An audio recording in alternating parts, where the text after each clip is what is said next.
Is anybody out there? I say like reading chat.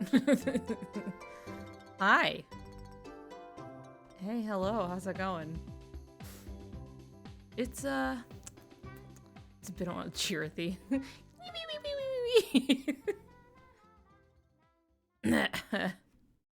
Boy, the level of effort to make that noise for that long. Hold on, I'm gonna switch over. Which one is it? Full camera. Hello. Hi. How's it going? Look, I don't have the screen behind me this time, so you can actually see the rest of the room a little bit. I put posters up finally. I did it. I got a task. Done. Out of the way. It only took like several weeks. Gleeby DB ass noise. I don't know how else you would describe it other than that. Hello. I ate before stream. And I am feeling full, but then I also had I had an energy drink that's like too strong. It doesn't need to be that fucking strong. What do you tell? Apparently there's going to be an ad in less than a minute. I'm sorry about that. I elected to snooze it, and it's just telling me that it's going wrong, so we're stuck with it. Thank you, all of my strong little soldiers who give me, like, however much of $1 each time they play.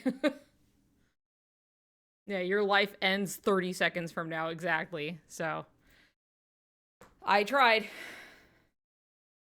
I tried for an R-rated live-action animal movie?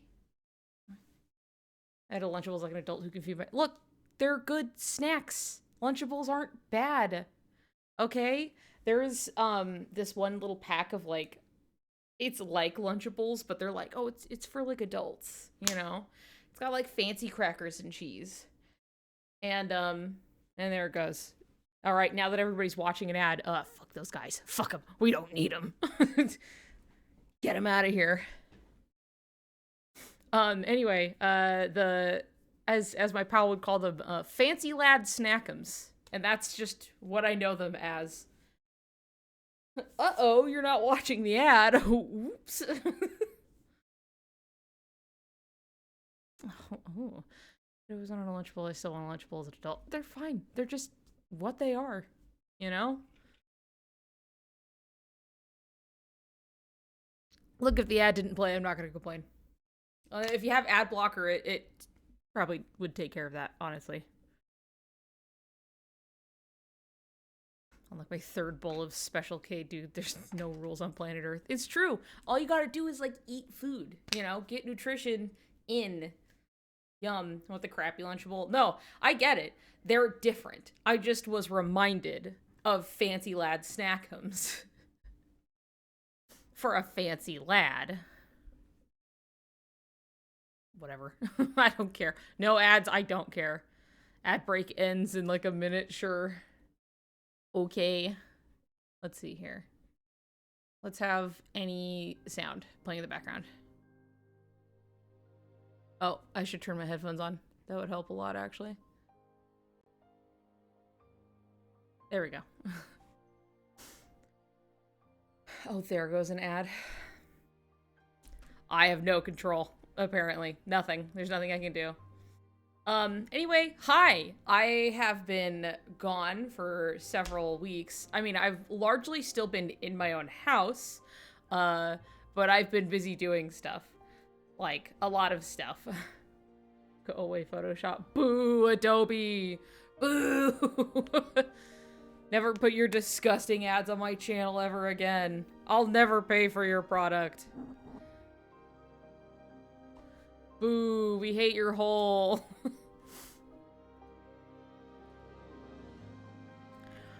Anyway, I had a lot of guests over.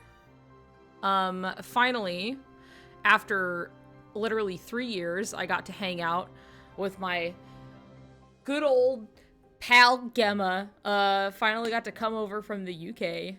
And the last time we got to see each other in person was when Remind came out, because it came out in January of 2020, right? So it was like just before everything went, like, definitively south.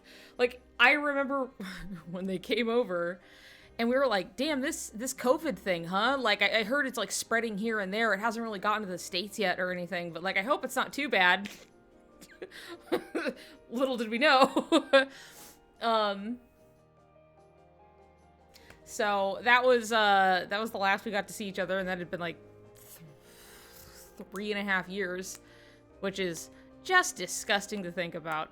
You know what I mean? It was just awful.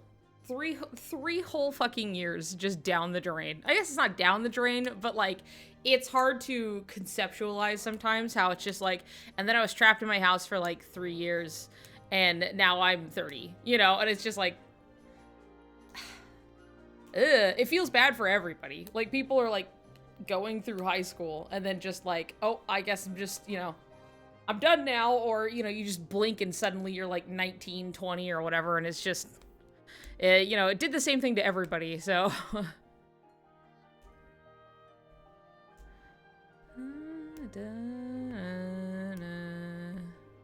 What was I gonna say? Oh, anyway, so we finally got to hang out, and it was, like, 3 weeks, and we also had a couple other good friends of ours come down from Canada, Ket and JD, and we got to hang out for a while, and we went to the county fair, and so that was fun because I got to show off the, you know, cool American county fair.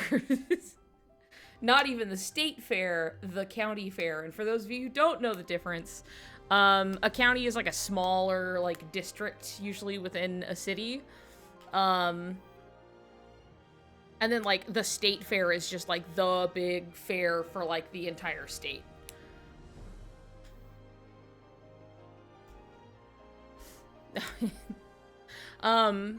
But we got to go to the county fair, so it was, like, a smaller one. I got to watch duck races. It was pretty sick. They played a really extended song before it all started, and, like, Donald Duck was singing in the song. I got a recording of it. And the duck races was basically everybody would, like, hold them at this, like, it was like this long pool. And they would hold them, and then they would all let them go at the same time, and they would, you know, down to the end. And it was fun to watch. They did it a bunch of times, but it was, I'd really have to, like, pull it up, because I remember just being like, oh, some song is playing, and there's little duck quacks in it and stuff. We're all just sitting in the bleachers like, okay. And then, like, Donald voice or impression or whatever is just, like, going hard in this song. But that was fun. But here's a really fun thing, okay? So we get to the fair, and they had added some new building. It was, like, very recently, it was built over the pandemic, so it's, like, new now that things are happening again, you know? Ooh, we get to go into the new building. So we went in there, and it had a bunch of stalls and, you know, people selling wares. And for those of you who are not familiar, like, the American fair has, like, shifted so much, especially since, like, anime has become mainstream, as well as kids just getting entertainment from YouTube generally.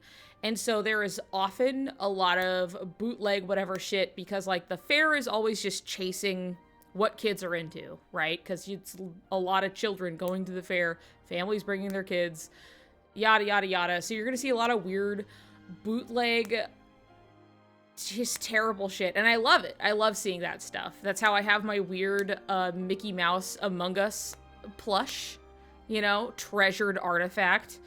The amount of bootleg Huggy Wuggy I have seen at local fairs. But you have to know, we were looking through, we're just walking through the booth. There's also, of course, there's always some, like, super religious booth. The one that's always at the fair is, are you going to heaven? And it's, like, this tiny little stall, and I'm not sure what they're expecting. If you're gonna walk up and be like, I don't know if I am. Could you tell me? How do I get into heaven? Like, I'm not sure what, like, who are they gonna bag with this? I have no clue. Like, are they looking to flag people down as they walk by and convince them of the Lord? We're in America. I don't think that's you don't have to try very hard. A lot of people grew up in it. So, like, I'm sure there are people, but also we're like in like Portland area. You know what I mean? It's just, I don't know. I'm not sure. Like, I never see anybody at their booth. Anytime I walk, I like see it. It's just like barren. And every year they're there. Anyway, they were in that building, but we were walking around and there was this one where I was like, oh, the stuff at this booth looks not bootleg. Like something looks like this is like way higher quality stuff. And as we walked around to the front of the booth, we noticed that there was like, oh, they have like actual figures and stuff here. Like they have like real shit. And I looked up and right there, I was just like, and it was just you can see them over here. I didn't get them from the fair, but the Sora and Riku Sega plushes were just up there to buy at the fucking county fair. And so while we did walk up and Gemma was just like, oh, I never ordered these because I thought they were largely like just crane game stuff. And it's like, no, you can just buy them. And if I hadn't literally just ordered Riku online, I would just be buying him here. And so instead they just bought them at the fucking fair within like 10 minutes of arrival. We're just like, da, da, da, da, da. Oh, and then they were there.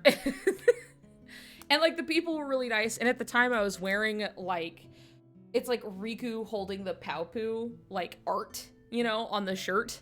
And it just says Riku on it. And 3 separate times that day, I had someone go, I love your shirt, by the way. You know, I had a lady at the farmer's market after the purchase went, by the way, love this shirt. And I was like, thank you. Oh my God. One of us, I see. And then we get to the fair and then the people with like the import stuff. And then we're getting the Sora and Riku plushes. And they're like, oh, and look, you're wearing the shirt. It's like it's destiny, you know? And I was like, you're right. And then later, when we were getting tickets for rides, and we're standing there and we're trying to figure out the little machine because now it's all automated. We were walking away with our little like wristband now with tickets on it, and this guy who was like a dad, but like a younger dad, like probably more just around my age, right? And like, cause they had like stroller with kid in it, and the guy was like, your shirt! He was like, yeah! And he was like so stoked about my Riku shirt, and I was like, yeah, dude, look at this guy, right? Not obviously this guy, but I'd be pretty equally stoked if someone was that stoked about like a Wind Waker shirt out in the wild. But it was very particularly my Riku shirt, and that guy was like so fucking over the moon about my Riku shirt. It was the 3rd time that day, so you know. So that was fun. The fair itself was really fun. Thank you. I love this fucking shirt. It's like absolutely one of my favorite shirts. Whoa. But yeah, that was fun. Otherwise, we just like got to try a bunch of food, you know, again, the excitement of the American County Fair for the Canadians and the well, I was like trying to think, I was like, my brain wanted to say the UK goers, as if like you just go there and nobody lives there. Like nobody truly lives, you know? Anyway, do I still have the shirt? Yeah, I'm just not wearing it, obviously, but it's just it's just in the closet. But yeah, it was a fun time at the fair. It was just a lot of food. We did ride like a couple of rides, and we had enough to ride some other rides, but it was the last day of the fair. And after a bit, we took time to go get food, wait till it got a little darker so we could ride the rides like with the lights on. And apparently everybody else had the exact same idea. So we went to go stand in line and then did not get on rides. We wanted to ride on just like the swings, you know, when it's just like, it's like almost like a top and it's there and the swings are hanging down, you know, and it just swings around. The yo-yo, as it's called as well. We wanted to ride on that, and then they were taking, I cannot stress, it was like 20 minutes between each interval of rides. I don't know why. It was so strange. Like, they could have gotten through these people if they were just okay, and then they get off, and then people got on, and then you do your little run, and, like, it would have been okay. Like, that would have been fine. But it was, like, I am not joking, we were standing there for 20 minutes just waiting for the ride to start, and people were just sitting there, like, are we going? Like, and so I had to go find other rides with shorter lines to be like, can we just get over here? Because this is, like, not happening. And then apparently one of the guys riding the rides was like, are you riding the ride? And it was like, okay, stand again. And it was like really fucking, and it was just like, why is the ride not going? Why just go? Just do the ride. But then we left to go stand in another ride, and that was going okay.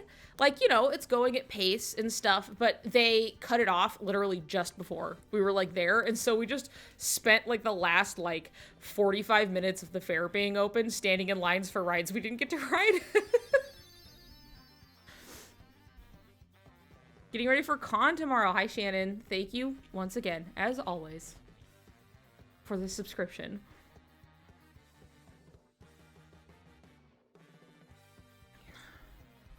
I know. Well, we went from, like, the yo-yo to what I know is the scrambler. I know a lot of names for rides that are not always the same. Like, you know the one that's shaped like a spaceship? And it spins really fast, you know, and then you can, like, stand on it or do, you know, whatever the fuck. I know that as the Gravitron. You must understand, my mom was a carny for a while, and so I know the names that she knew. So I'm like, oh yeah, of course, the Gravitron, the yo-yo, the scrambler, you know, the this and that, and then I go to another fair, I go anywhere else, and it's, like, named some weirdo fucking bullshit, so, the carnival lore. Yeah, my mom was a carny, and she traveled with the fair for a while, so... The twirl-a-whirl. I know it as the tilt-a-whirl.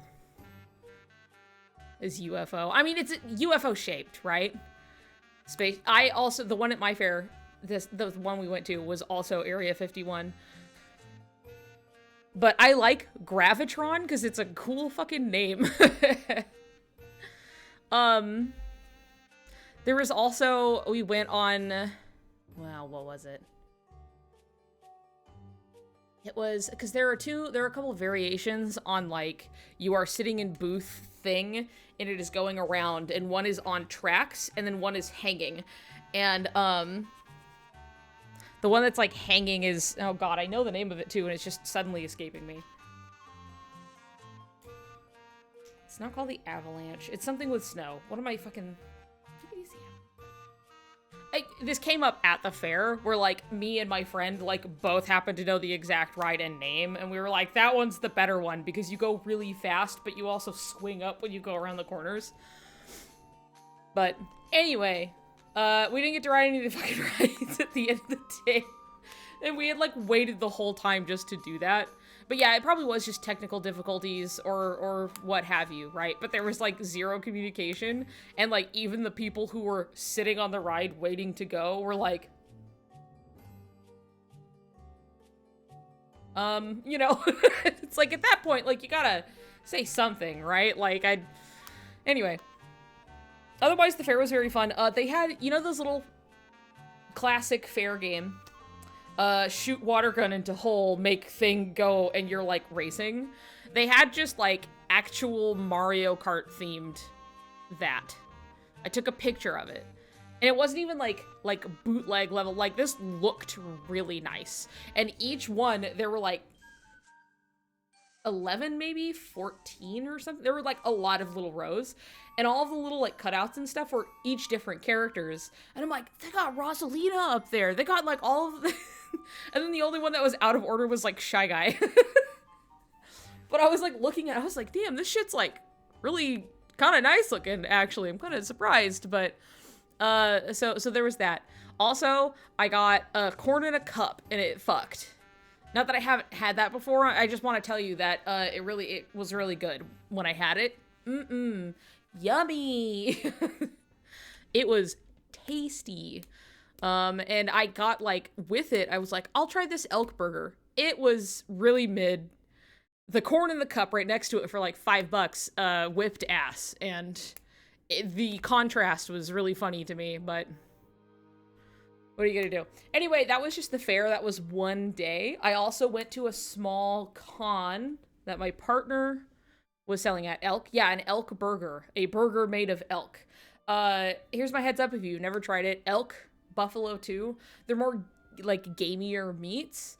It has its own appeal. But they're kind of dry. They're kind of dry meats. So don't be don't be surprised when you have it and it's kind of dry, even if it tastes really good, because that's just how the meat is. And so yeah, the elk burger was kind of dry, but everything on it was just kind of like like they could have, like, toasted bun would have been great. Anything. And they're like, it has Tillamook cheese. And Tillamook is, like, local here. Like, other people know of it around the way, I would say, you know. It's a really good cheese, but ours is, like, the factory is literally, like, an hour drive from here.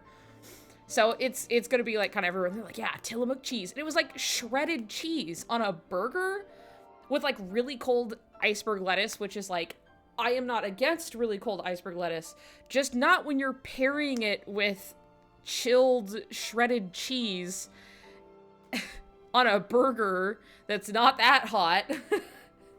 And I was just like,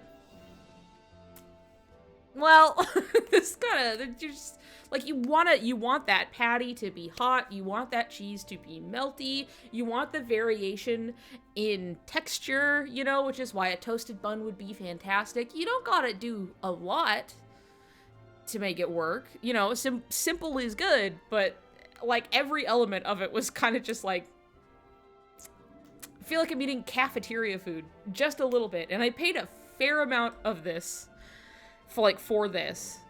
And then I was just like, I'm also gonna get the corn in the cup right next to me. And it was delicious. We're talking about burgers? You don't even like bread. Do you know me? Yeah, I don't like bread, but burgers general are one of my most favorite foods of all time. All right? I cannot stress enough how, yeah, I don't like bread that much. I still eat it. It's not like I don't eat bread. I just get tired of it, basically. Especially if I'm eating something with bread, like, around it. Like, I'll be eating a burger or a sandwich or whatever, and I start to get full towards the end. I basically just ditch the bread and eat the insides. But if it's good bread, I'll fucking go for it. Look, man, there's a lot of bad bread in the world. A lot of it's so mediocre that I just don't need to waste my time with it. Fair food is a coin flip. It's either gonna be great and make you sick, or mid to bad and make you sick. Yeah, that's fair.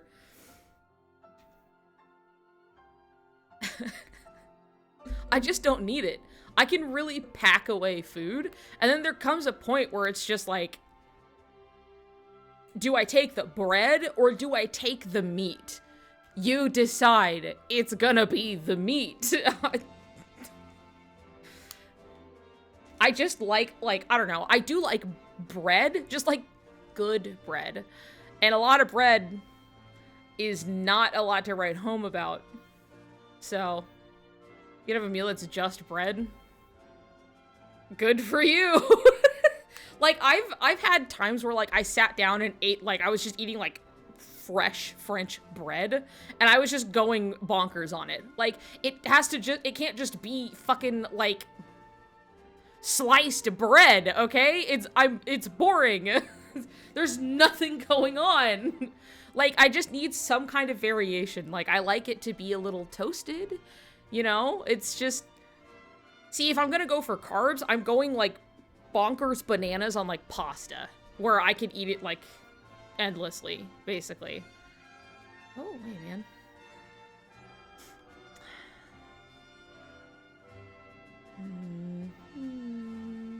Eats the stale heel of a bread loaf like a malnourished medieval boy with one front tooth. You made soft pretzels? That rules. Soft pretzels are good. See, that's the thing, is I'm not really picky about food. There are very few things that I'm like any kind of particular about, and it's just like bread at the end of the day is not what I'm here for when I'm like eating. I'm here for the shit inside the sandwich. You know what I mean? Or when I eat pizza, if the crust doesn't like have anything on it, like they're not like, ooh, let's slather that with some garlic shit, I'm just not gonna eat it. Like I'm just like, and then I just give them to my partner and they're like, yeah, they just eat fucking crust. And like, it's perfectly happy and functioning relationship.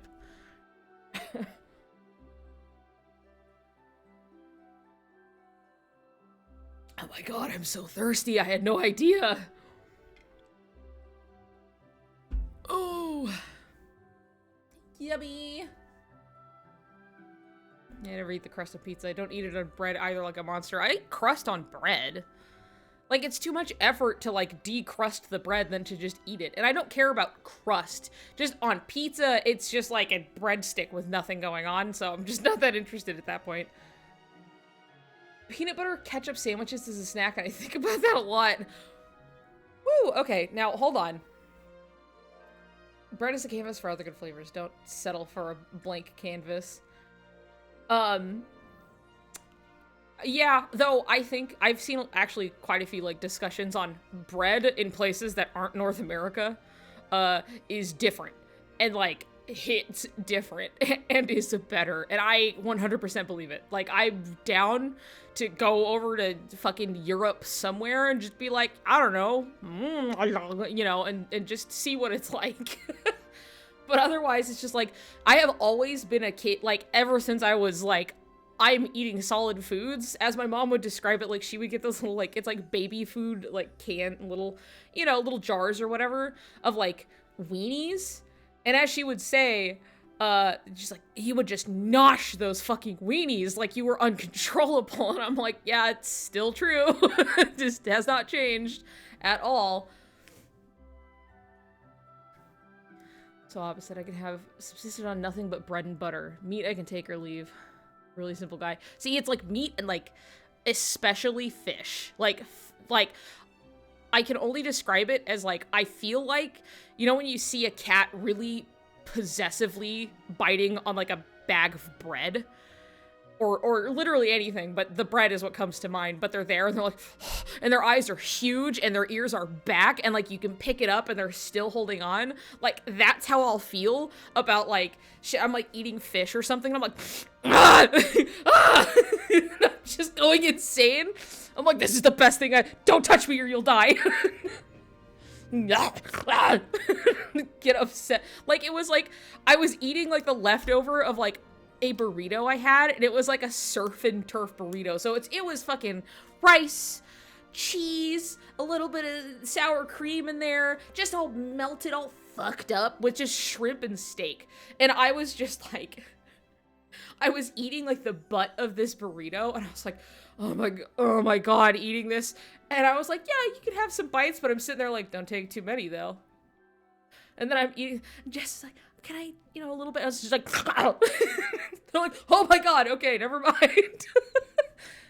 I was like, I want it. You have your butt. I want mine. I mean, it was mostly a joke, but I was just like, I really want to eat this.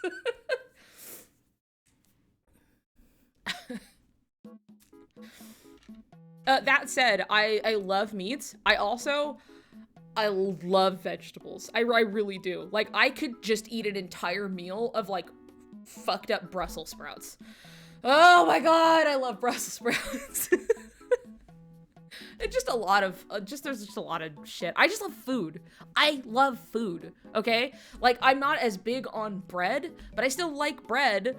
It's just not, there's just, you know, some different kind of priorities, but, like, I'm still totally down. I'm still thinking about that fucking ketchup and look, ketchup is really sweet. Like, we usually use it with savory things, but ketchup on its own is like, it's loaded with sugar. It's still very sweet.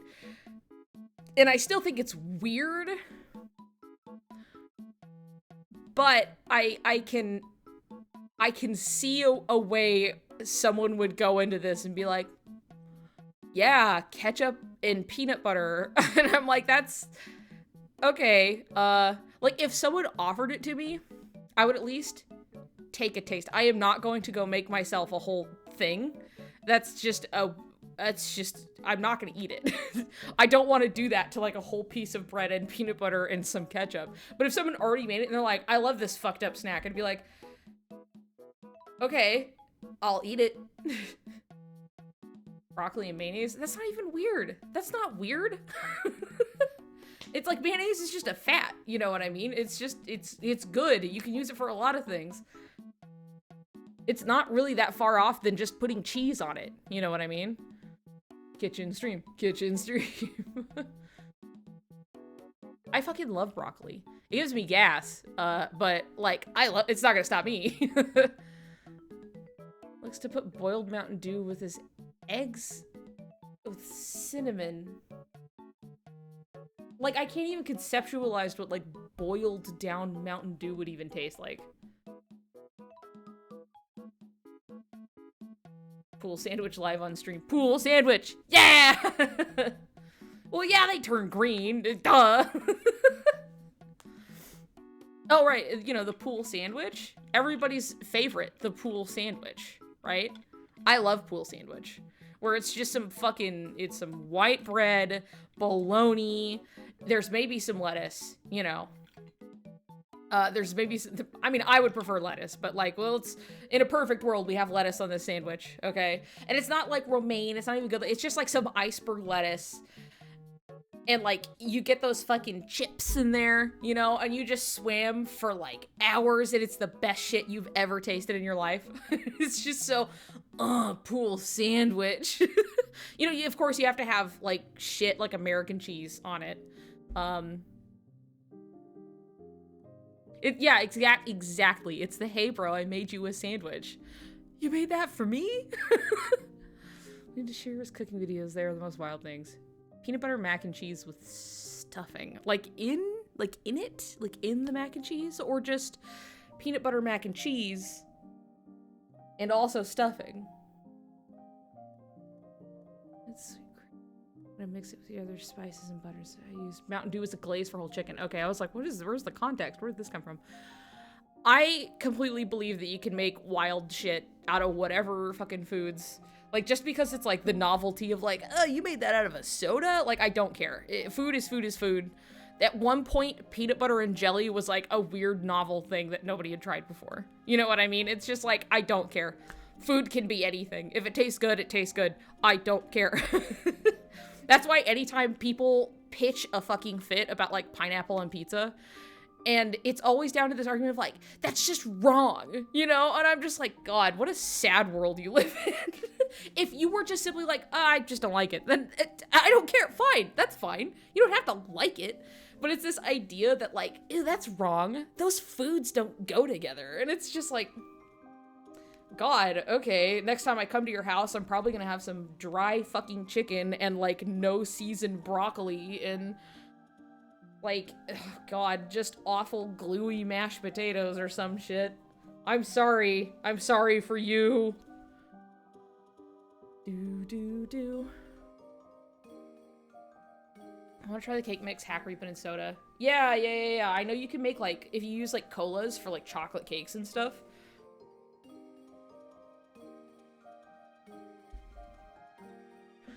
When I used to swim, my mom would have us go to Bible study immediately afterwards, so we wouldn't get to eat until like 9 at night. No! And then the food after was the best thing I've ever eaten because we were so hungry. Yeah, I can fucking imagine. Homestuck. Pineapple pizza is something that I totally get. Like, I can imagine how well it goes together, but every time I have it, it never lives up to my... That's fine. That's fine. It's literally just like salty and sweet things like complement each other. It just kind of depends on the execution after that point. And like fruit and meat go together pretty damn well. It's just not that crazy of a concept. You know what I mean? It's just balancing out a dish. I feel like there was something I was gonna say. I don't remember. I do know. Mexican elotes. Cup. And yeah, I was having corn in a cup, as it was written out in English. Corn in a cup. I'm like, alright.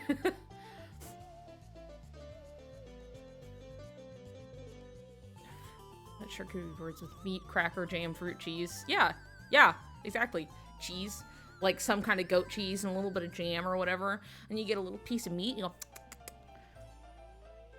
elote, corn and cup, basically. Cup variation, but in a Maruchan cup. Interesting. Like, as long as there's not a lot of broth in it, because it would just get, like, soupy and weird, I feel like. Might just be runny in a way that doesn't really work out. There could be some, just not a lot. You have to eat it fast. Okay, yeah. I can get behind that.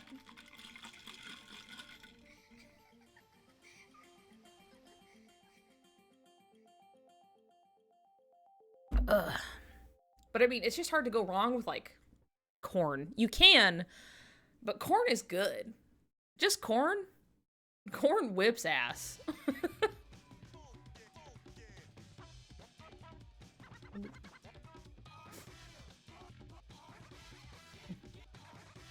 Here's a fair food I'm curious if you'll have. Taco in a bag. Is it like a chip bag? Kind of, and then they put a bunch of stuff inside?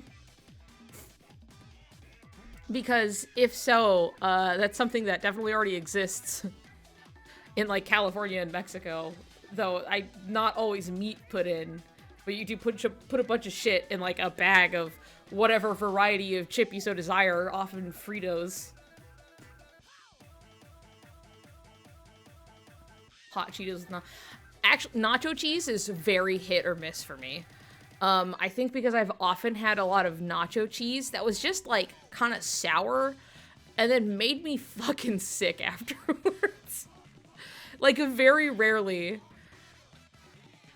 has it ever, like, worked out for me. Well, yeah, that's most of the time I'd ever have fucking nacho cheese. It was just, like, bad. But I've had nacho cheese that's good. It's just, like, I'm not, like, craving it most of the time. You know what I mean? If it's there, I'm usually just like, I'll probably take whatever else is going on.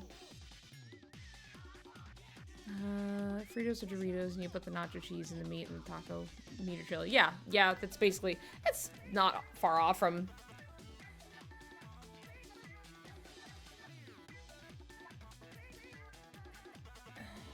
That fake nuclear movie theater nacho cheese that gives me the shits. Now that whips ass. I can respect it.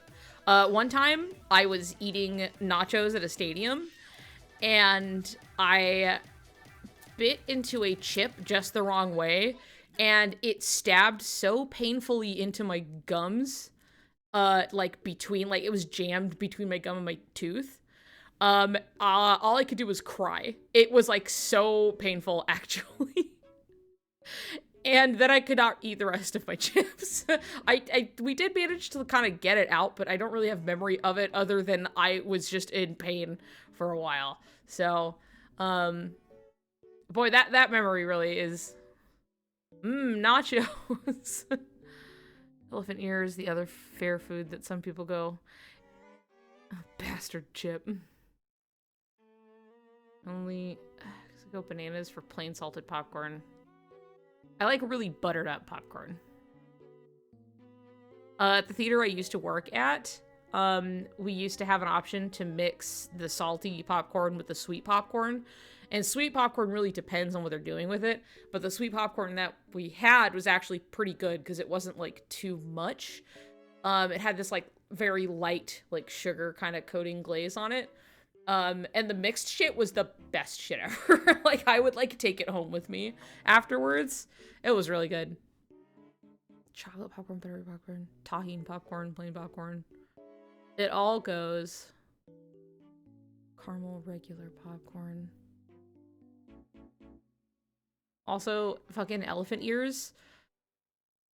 I just love that all it is like, it's just a big fucking flat thing of fried dough with just, like, cinnamon sugar on it.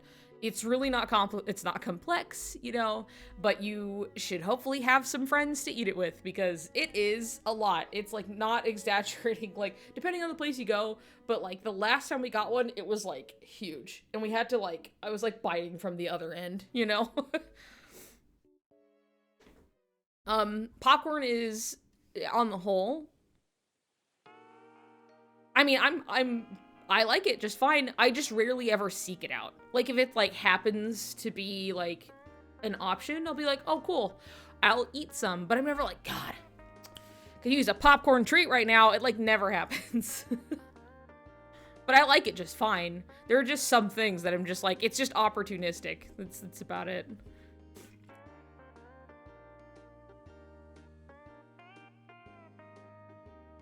Yeah, movie theater popcorn hits in a way because they're like, oh, you want, and you're like, huh? And they just, and they're just dumping fucking, ooh, you know, like expertly, like not a single piece of popcorn falls out, and they're just like, here you go, and I'm like, thank you, and it's like way more popcorn than I could ever eat. Oh, funnel cake, I've only had it twice. Funnel cake is good. Sometimes they get a little too crispity, crunchy. That was you. You were the expert popcorn butter man. I'm going to eat all of the hot dogs that are expired in the next few hours. Because not that they actually went bad, it was just that, you know, you prep X amount in anticipation, and then they're rolling around under the heat only so long before it's like, okay, now these need to be taken off and we need to put new ones on. So it's like fresh. And I was always just like, sick, takes it off, and then I'm just like just fucking eating, noshing this like jalapeno cheese dog.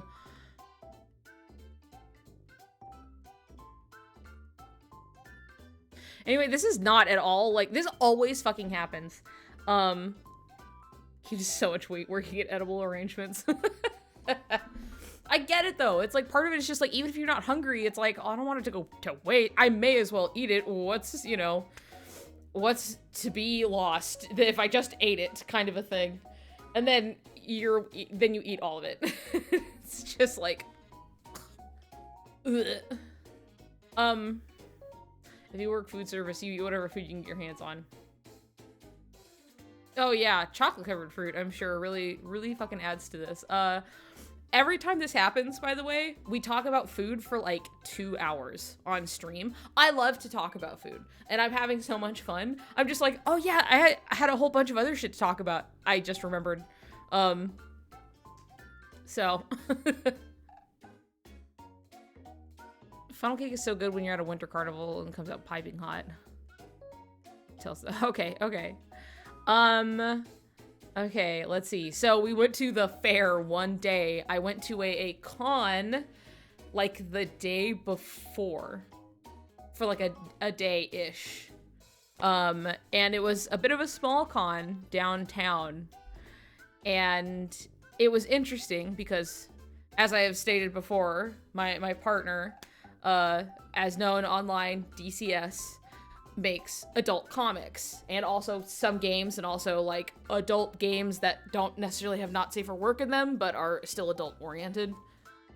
You know, they say fucks, they say swears in there.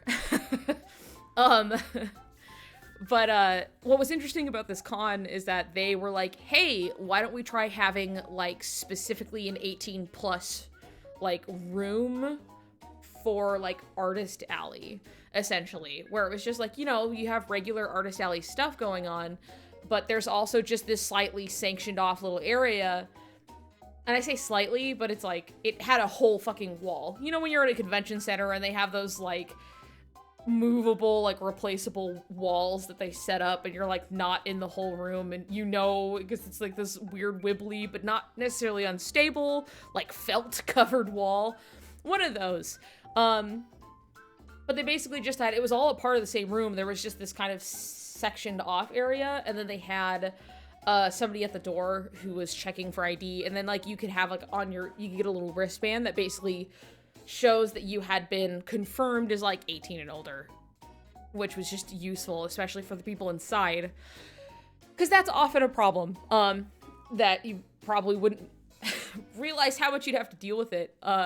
But like being at a table and selling like oh, adult comics and things, and like, yeah, the covers aren't explicit or anything, because anything on display typically has to be obviously like acceptable for the public. So, like, you'll have a lot of people just coming up and, like, it's all... We did not have this problem in Canada. By the way, when I went to Canada and we were selling in Canada and I was talking, like, everybody was so, like, they read signs. It was insane how much they just actually read the fucking signs and went, oh, okay. And, like, before we even talked to them, they had their ID out to, like, show us. And we were like, oh, cool, yeah, feel free, you know, look at whatever. As opposed to, like, every con we've ever done in the United States, and there are so many, it'll be like somebody who's like an older teenager but still very clearly a teenager, and then they walk up and then they just pick it up to go read it. We're like, no, you can't do that, you know. Or you have them go like, oh, I read this on website where they steal it and post it for free, you know. And then it's just like, great, you know, thanks. And they're like, oh yeah, I read this on website where it was stolen. And then my partner, Jess, just has to sit there going like, great, thanks, you know. And they're like, and then they leave, you know. There's no money, there's no nothing. They're just like, I read it stolen. Oh, and you're like 16. Like, don't tell me this. Yeah, and then they don't, I read it stolen, bye. And then they leave. You're just like, my God. Okay, whatever, man. It's so common. Dude, it happens all the fucking time. All the time. But anyway, it was nice to have like a room that was like sectioned off, basically, and then people coming in, because at that point, people who were coming in like knew what they were coming in for, which is also another advantage, because so often do you have people go, oh, what's this? And you're like, oh, hey, you know, this is like, you know, I need to see an ID if you want to look inside, but this is like a not safe for work comic about like blah, blah, blah. And then they go, ugh, you know, and it's like some people, they want to think that they're like, oh, that's fine with me. I just think it's gross. You know, and you're just sitting there like, yeah, man, cool. And you get like teenagers being like,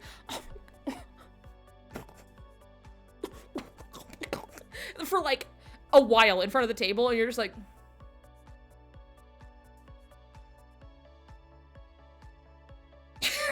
and there's just, what do? You know, if, like, it's just, you get like a weird mix of people, like, they feel like they need to tell you, they're like, this stuff's like weird, you know, oh, I don't like this. And you're like, why are you telling me this? Like, or they act like you cannot hear.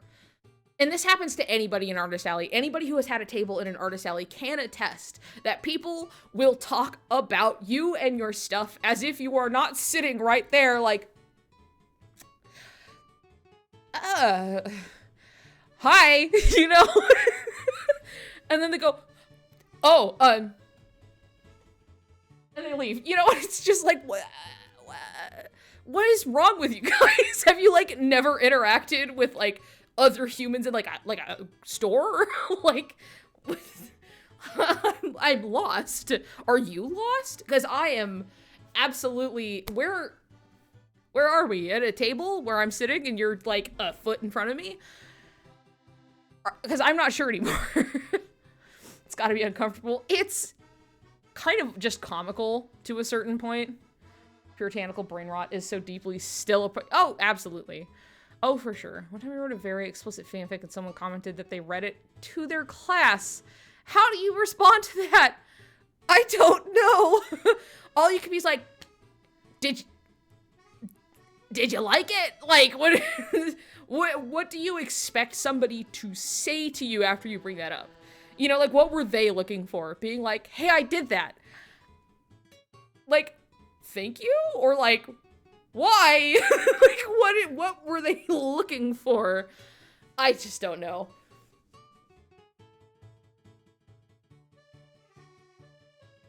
But anyway, being at the convention where it was like, here's an R18 room, you know, it was just right there. But at that point, when you have people coming in and they're like, yeah, I would like to see boobies, please. And then they get in there and it's like, yeah, there were some boobies. there were like 4 tables basically, and like some of them like weren't even. One of them was just like, ha, weed. It's just like, oh, I guess that would be like adult content, but it was just like edits, like, what if this character and mushrooms on a jacket? And I was like, I'll teach their own, I guess. That's fine. Oh, there were some sexy cosplayers that they had these big, thick books that were just like pinups and just naked, sexy ladies in cosplay. And I was just like, yeah, I'm here. I'll just take a peek through. And I remember seeing like one and like, it was like, oh, she was like Beast Boy. But like, I was just like, I flipped it open and I remember, and I'm just looking at like sexy green lady. And then the lady was like, oh, that's me. And I had to like look up and be like, oh yeah, I guess so, huh? And something about just being like, that's my nude photo, you know? And I was just like, nice, very good. Very sexy. That's good stuff. Yeah, nice tits. Great rack. Great rack. Really good stuff you got going on here. They were cool though. They were fine. It was just like something about like that interaction was just funny to me. But that was like pretty nice in that just like people were coming in and they just kind of knew what they were getting into, which really helped curb a lot of the weird interactions. I mean, they still happen here and there. Because I wasn't there for it, but I know that there was a guy who was looking at it and was like, this stuff is weird. And it's just like, okay, you can leave that, you can keep going. And then the guy just left. But,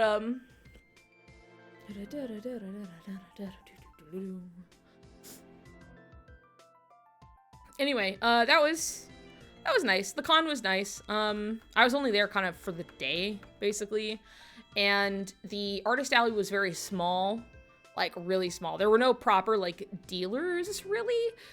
And trying to go through the like rows, it was so bad at one point where we were not only just like not moving, I was literally on every side, like packed in, and I had to turn to Gemma and I was just like, listen to me. If something goes south, you have to keep your arms in front of you in like a crowd situation. Like you need to keep space between you and the other people, because especially if you fall forward and you can't catch yourself or do anything because your arms are down here, you're fucked. So if things get worse, like, do this. You have to. And it was just getting bad enough that I was like, we should be keeping this in mind. That's all. And then eventually I had to be like, we have to escape to the side, like between the tables, because it's getting like really claustrophobic in here right now. And I'm not necessarily like, it wasn't even like, oh, I can't handle like a claustrophobic thing. It was just enough that I was like, I'm not gonna like tempt fate here. I don't want something to go wrong, so we're just gonna leave. So we did. And even though I looked through the whole room, there wasn't really anything I wanted until, like, way later. I happened to look at one table I didn't quite get to look at before, and there was one Sora pin because they had Smash pins. And it was pretty cute, so I bought it. But otherwise, there wasn't really much there. But it was nice because a lot of, like, obviously smaller artists got to be in, you know? So, like, it's really common to go to any larger con nowadays, and, like, every artist alley booth is like beyond professional, right? And I'm not saying that's a bad thing per se. For a lot of people, this has like become their jobs. But it does make it harder for people to start trying to sell at cons. I remember when we first started, and at the con that I did this at,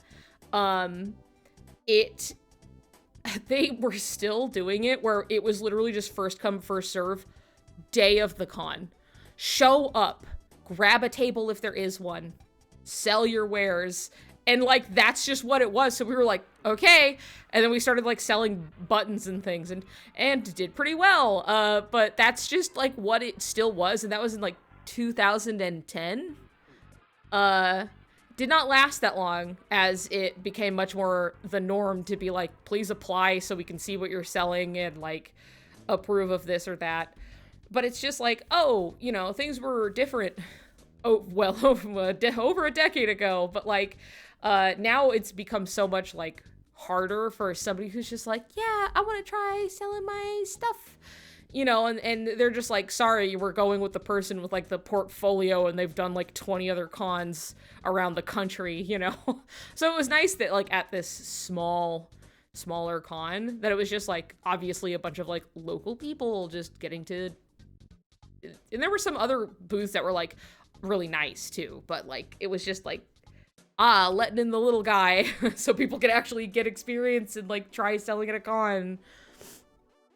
I love artist Sally. Yeah, starting out selling at cons is so intimidating, seeing all the super professional booths. See, I think it's less like, don't worry about that so much if you do want to try selling at a con.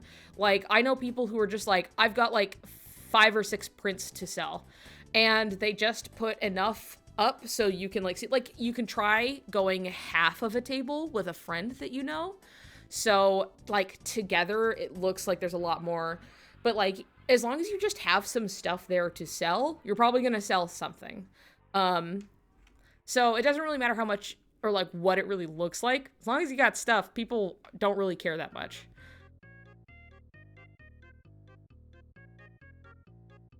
I want a table so bad, but I mean, you do have some, I mean, you've got good stuff. Here's the thing, you have stuff that like, I guess is like older, but like nobody knows that. Like nobody's gonna notice that, you know what I mean? So it's just like, you just bring back old designs or things that you've already done and just reordering shit. That's it, that's all it takes. Like I'm still selling buttons I drew in like real early 2018 that are just not I'm just like, who cares? Nobody cares. They're just like, wow, is that Vexen? And then they buy them. Have enough to fill out a table. Yeah, neither do I. That's why I was also selling Claude stuff at the table I had at a small Idaho con I did earlier in the summer. I was like, I do not have enough shit for this at all. But together, it was pretty alright. There just doesn't actually have to be a lot of stuff on there.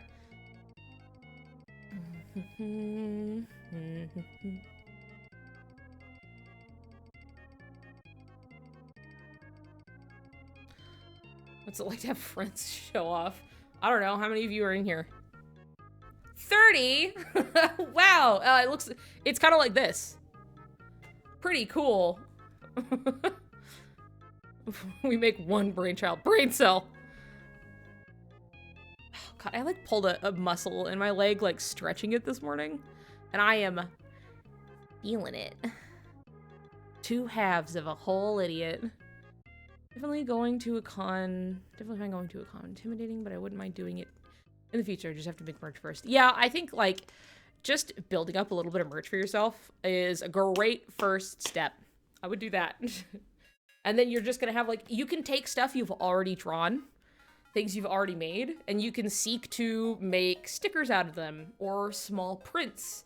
And there's probably a lot more than you'd realize, like stuff available for you to just turn into something else. Like literally before the con, I was just like, Claude, go through your shit and find me things that would make good stickers. And then we just spent like an hour doing that. So, and then we just had like a little bunch of little stickers of just shit that was already drawn, and people loved it, and they're like, oh my god, I love Miku. I love Vocaloids. Who are my friends and tell them what to make into stuff. Yeah, that was basically what was happening. It's true, you can always ask a friend to do this for you. Like, hey, would you mind looking at my stuff, and like, what do you think would be a nice piece of like merchandise or something that you would want to get, or yada yada. Putting my own prints on my wall and like, wow, I made that. Yeah, that's always fun.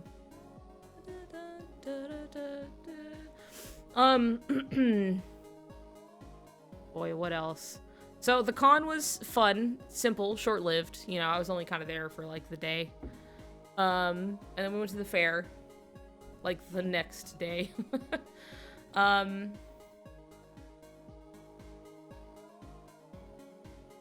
We looked at birds, we walked around, we had hot pot, that was fun. Played video game. Oh, of course, we went and saw Barbie. Barbie is a really fun, good time.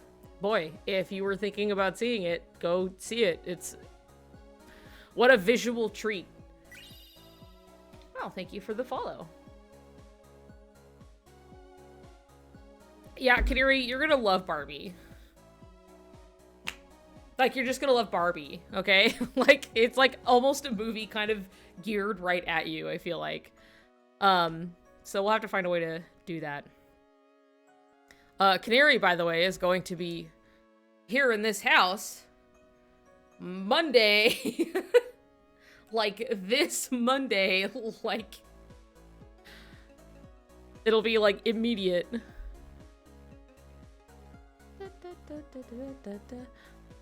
Yesterday, it was like, I don't get why so many people kept complaining about it.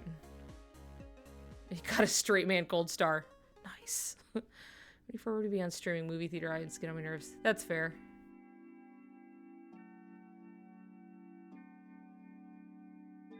Yeah, Barbie was a lot of fun. It's just so fun to have movies that, like, sure, yeah, of course, I'm not saying that it's, like, not trying to say anything, but also it's just, like, letting itself have fun. And it was a great time. Lots of little jokes that really caught me off guard. Also, not a movie for kids. Like, as much as it being about Barbie the doll. Not really a movie for kids. Not even to say, like, oh, there's stuff they shouldn't see in here. It's just, like, there's so much shit they're just not gonna understand. But they're probably gonna be like, I like the music, and the colors are wee, you know, so, like... I'm not saying children shouldn't see it. I just think that people may think that, like, it is supposed to be just a movie for kids, and it is just not, but... Anyway, Barbie was good, but as much as it whips ass, I have seen, like, nobody talking about it. Like, at all.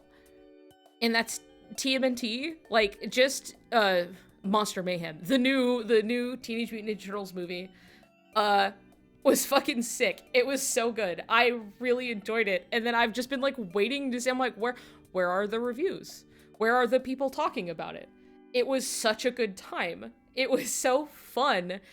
And I am still genuinely, like, shocked that they put, like, He-Man, what's going on in that movie.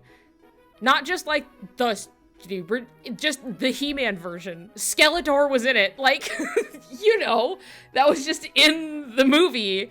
Just the song, specifically, during a whole sequence, that was also fucking great. He's gonna be so into this shit. It was just so, like, it was so snappy. I think the thing that I liked the most about it was that the action was so clear and snappy and well directed. It was so, like, you never got, like, I'm always, like, really paying attention to, like, action sequences, because it's so easy to be, like, to kind of cover up. It's choreographed, like, super well. But it's really easy to take an action sequence and just have it be like, and it's a close-up shot, and it's like camera, and, like, you can't actually tell what's going on. But this was, like, an entire, like, choreographed scene. You know where everybody is and what they're doing within the scene, and it's just, it's so good. Yeah, it's, like, silly, yeah, but it's, like, really, like, grounded. Okay, bye, Tennille. I'm not there, just watching from afar. It's also something that, like, there are a lot of, like, references to things, you know, in ways that will probably age the movie a little bit, but that's also true of, like, that's just something that's never, that's just, big fan of lactation. They're gonna milk us? fucking, like, Milker 2000. What is that?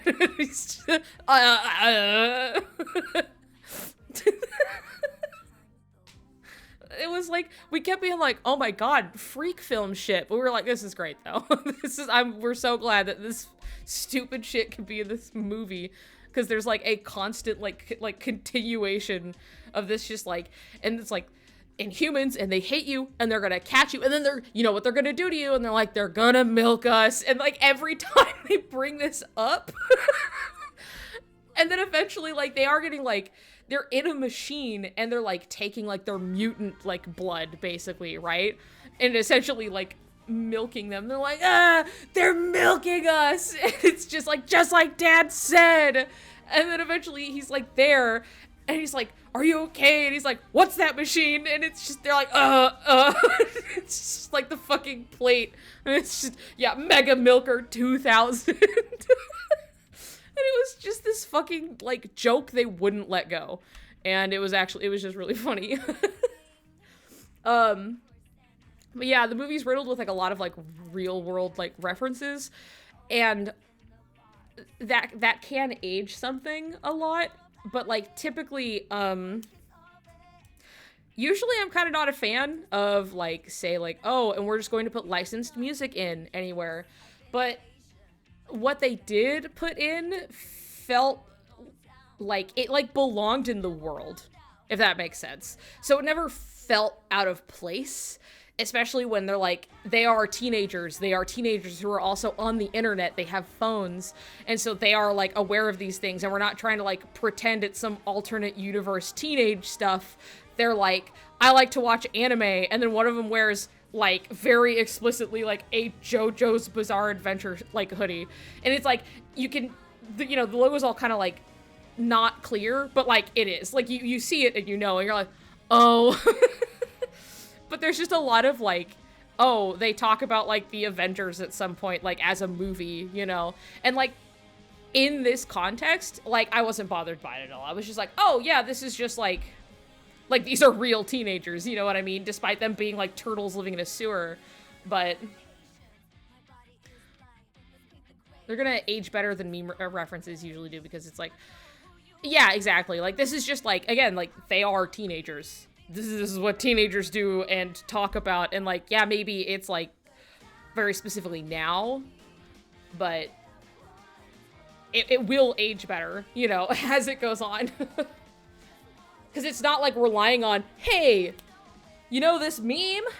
You know that I've been on the internet. It's just like, they're just making jokes. They're just using jokes, and those are going to always fare better than relying on somebody just knowing a reference. You know what I mean? Like, the joke isn't that he's talking about Mark Ruffalo. Oh, I know Mark Ruffalo. Ha ha. It's like he is a teenager being like, did you know? And obviously, like, rattling off this fact that he said probably 1,000 times. It's baked into all the 80s stuff. Yeah, no, it's true. Like, it's true of, and I remember, like, watching the old, like, dudes in full suits Teenage Mutant Ninja Turtle movies when I was a kid, and it's like, sure, it's referencing stuff that like I didn't fully understand what they were talking about because it was like before my time, even if just a little bit. But it's like, yeah, you may not know, but it's not going to like exactly always hinder your enjoyment of the movie. Yeah, the joke isn't the reference, the joke is how the characters feel about the reference. Exactly.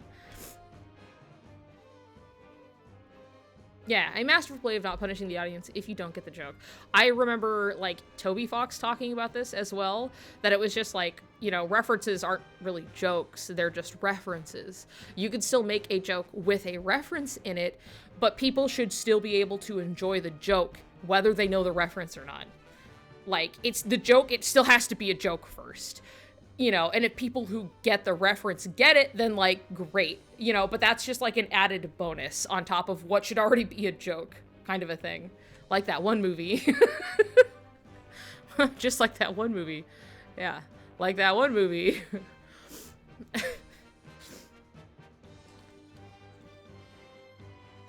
But, anyway, I feel like, remember the Emoji Movie? Anyway, good movie. It was a really fun movie just to watch. It was just very fun. And also the music is really good. Like, just the original soundtrack stuff. I went and looked at the soundtrack, and all of the names are, like, really good and also really specific. Hold on. I have to, like, pull it up. Let's see, song number 3 is called Dipshits on a Roof. Murder the Shreks. Grand Theft Ice Cream Truck. Eye of the Tiger, Raph. Megamind, comma, Gru type shit. Like, that's the name of one of the songs.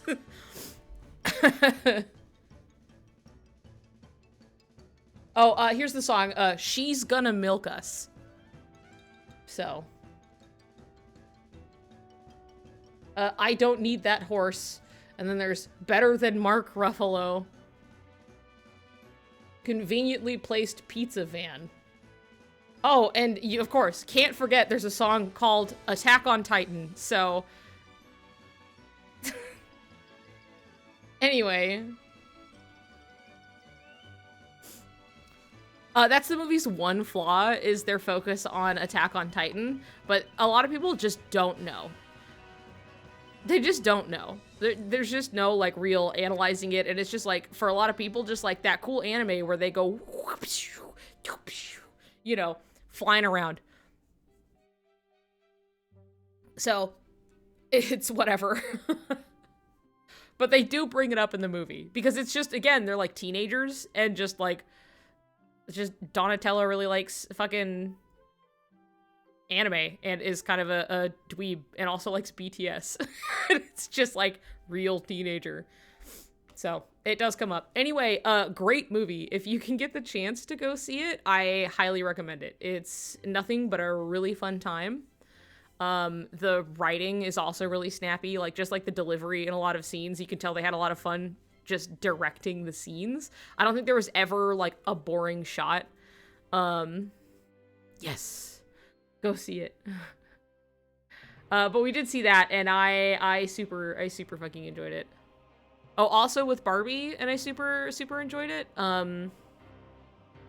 It did make me like cry just a little bit at the end. Not too much. I've cried more at other movies, but it definitely was just like, ooh, life is beautiful. Humanity. It's a nice time. But also, Ryan Gosling steals, like, every scene he's in. He is incredible in that movie. Like, everything he does is fantastic. So, I just can't recommend it enough. General. That, go watch, also, Ninja Turtles, and have a good time. So,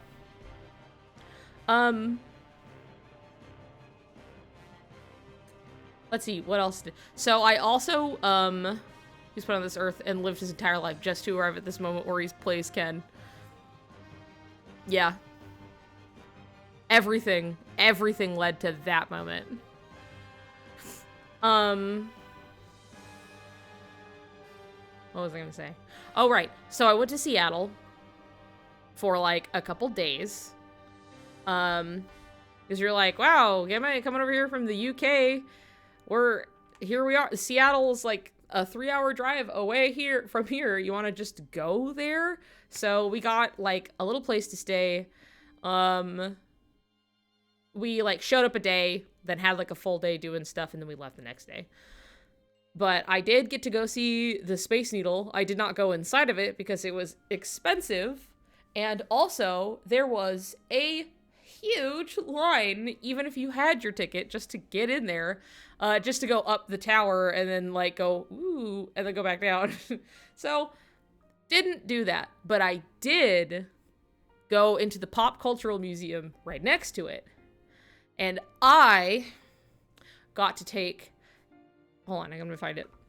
I got to take a selfie with my best friend,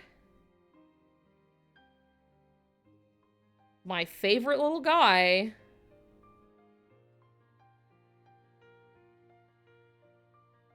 Tron. I just got to take a little selfie with Tron.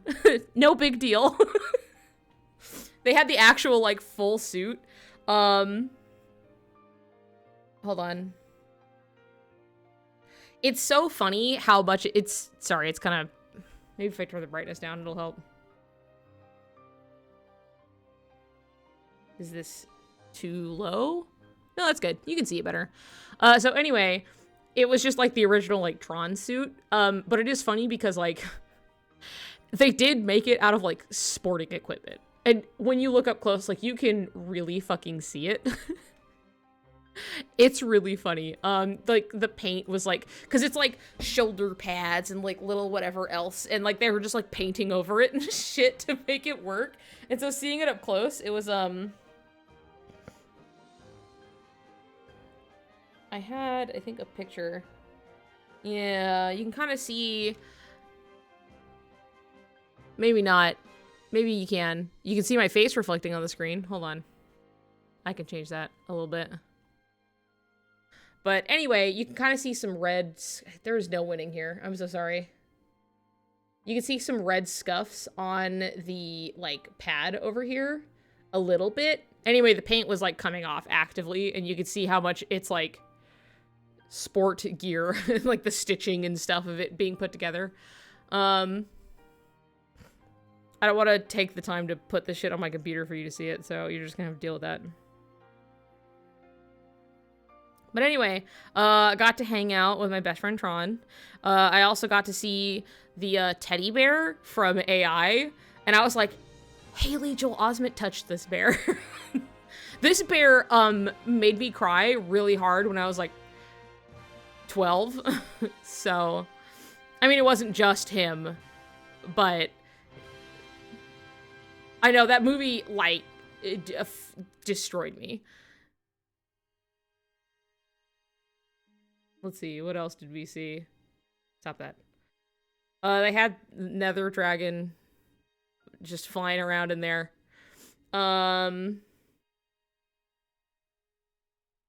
They also had the Nemesis costume from the Resident Evil movies. He was in there in, like, the horror section. So that was cool.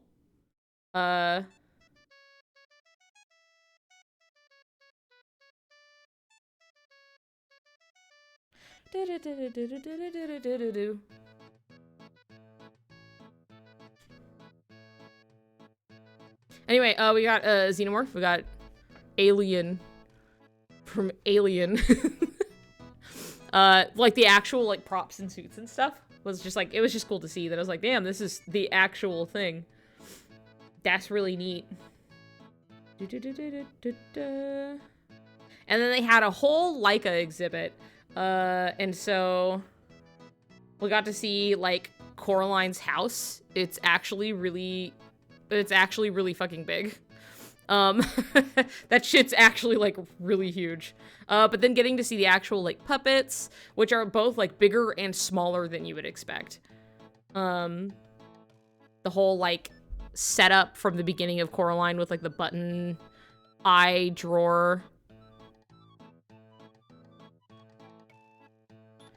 They had Paranorman stuff. I mean, it was just a whole Leica exhibit, so there was a lot of cool stuff in there.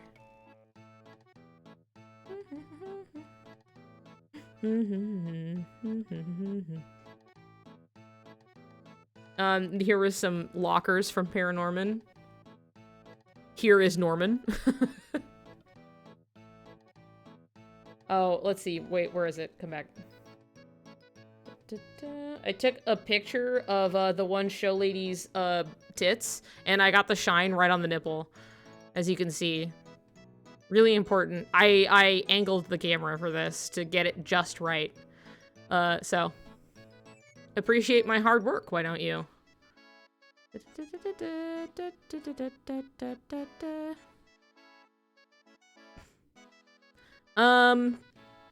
So that was cool. Oh, I also went to the aquarium. Look at this ugly fish. Look at him. Pucker up. Go on.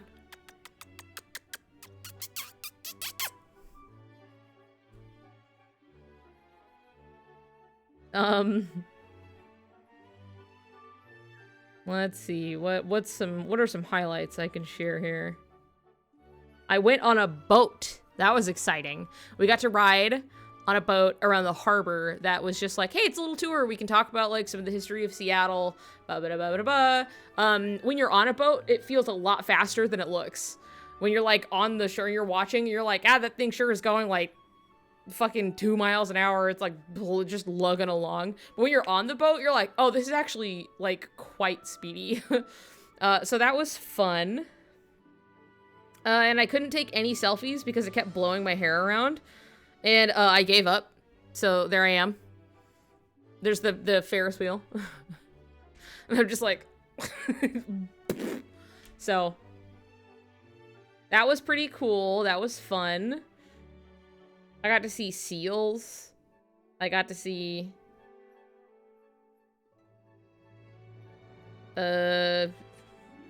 fish, shrimp, fish, some birds. Being birds, you know, I saw some jellyfish. Nothing so terribly exciting. But I also had mac and cheese that fucked hard from the Pike Place Market. It was really good. And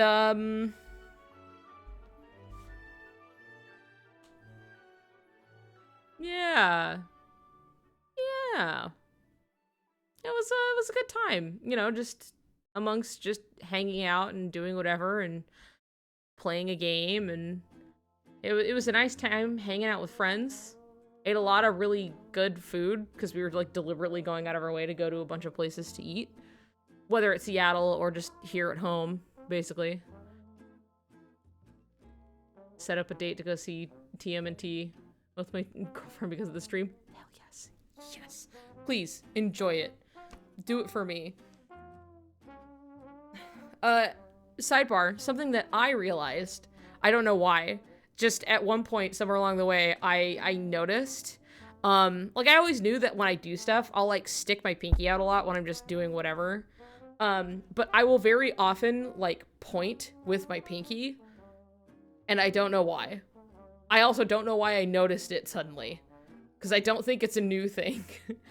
But it was just something where I'd be like, oh, yada yada, this, and then I'm like, and then over there, I would just, and I do it like a lot. Like it just depends on the side of my hand that something's on, that I'll just be like, yeah, you know, that over there.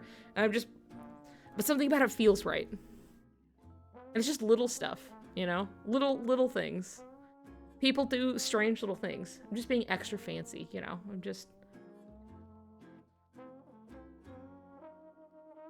odd little habits that people have, you know what I mean? It's like less about like, aren't I so strange? I'm so quirky and unique, right? And just more so, like, it makes me think of just like how people have like little things like that they do, I guess. Everybody does like just like little stuff. Like I remember, and I've always remembered this for some reason, where it was something that like I did not realize while I was watching the show, and then after they pointed it out in the show, I noticed how it was always there before. And it's just everybody loves Raymond, so it's not even something crazy. But it was just like, you know, being annoyed by like little things somebody does. And it's like Ray's his brother, every time before he would take a bite, he would like tap it to his chin and then like go to take a bite. And he was just like, why do you do that? Why do you fucking do that every fucking time? And it was something that I was like, I didn't realize he did it. And then like other episodes I noticed every time he went to take a bite, he'd be like, you know, and he would always just tap it to his chin first and then take the bite. And it was just like, why are you doing that? And it's just little stuff like that you're like, oh my god, I didn't even, like, I wasn't even thinking about it. But now that you've pointed, it truly is something that he was doing all the time. And it's just like, people just got little things that they do. I just like to think about it. That's all. It's fun for just, like, character thoughts. You know what I mean? When you, like, pay attention to, like, little stuff like that. It's what makes people... makes a character feel human. They got some weird little thing that they do. Oh, my legs are so sweaty. Ugh. It's kind of gross.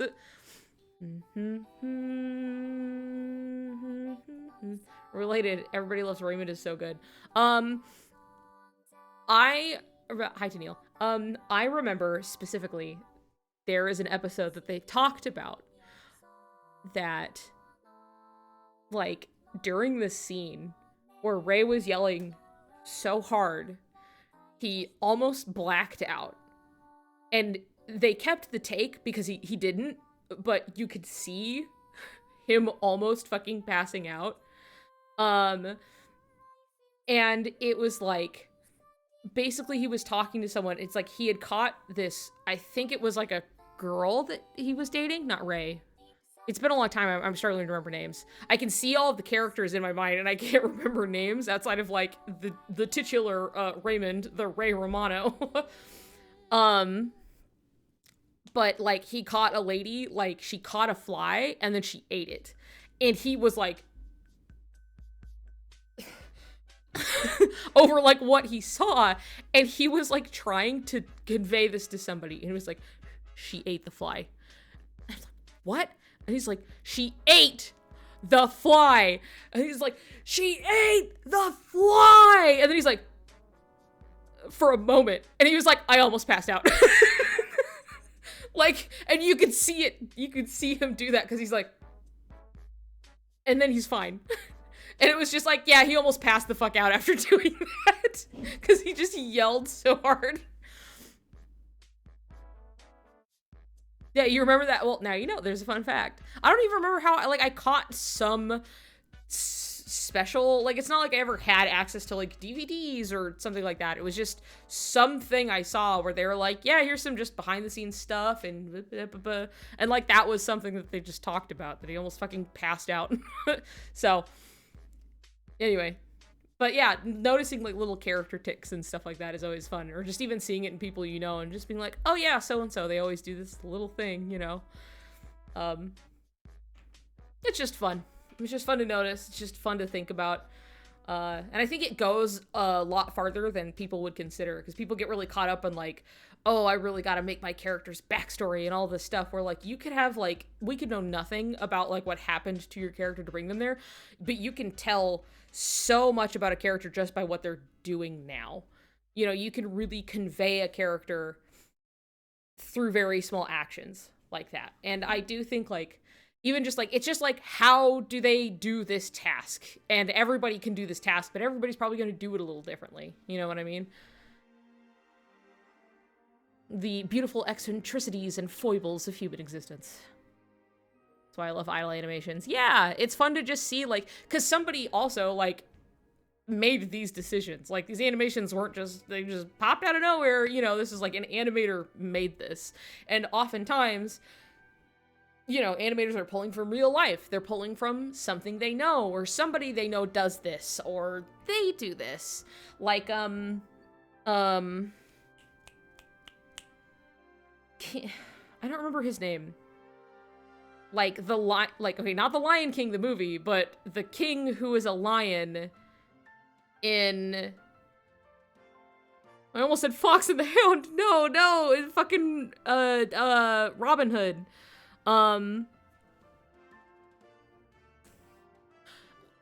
King Lion guy. And, when he's, like, sleeping in bed and he's kind of sucking his thumb, he does this... Yeah, King George. And he's sitting there, like, or he's not sitting, he's lying in bed. King George, John. Yes, no, it's King John, I think you're right. I was like, it's something like that, it's close. John? George. Prince John. Nobody knows what they're saying. We got King George, King John, Prince John.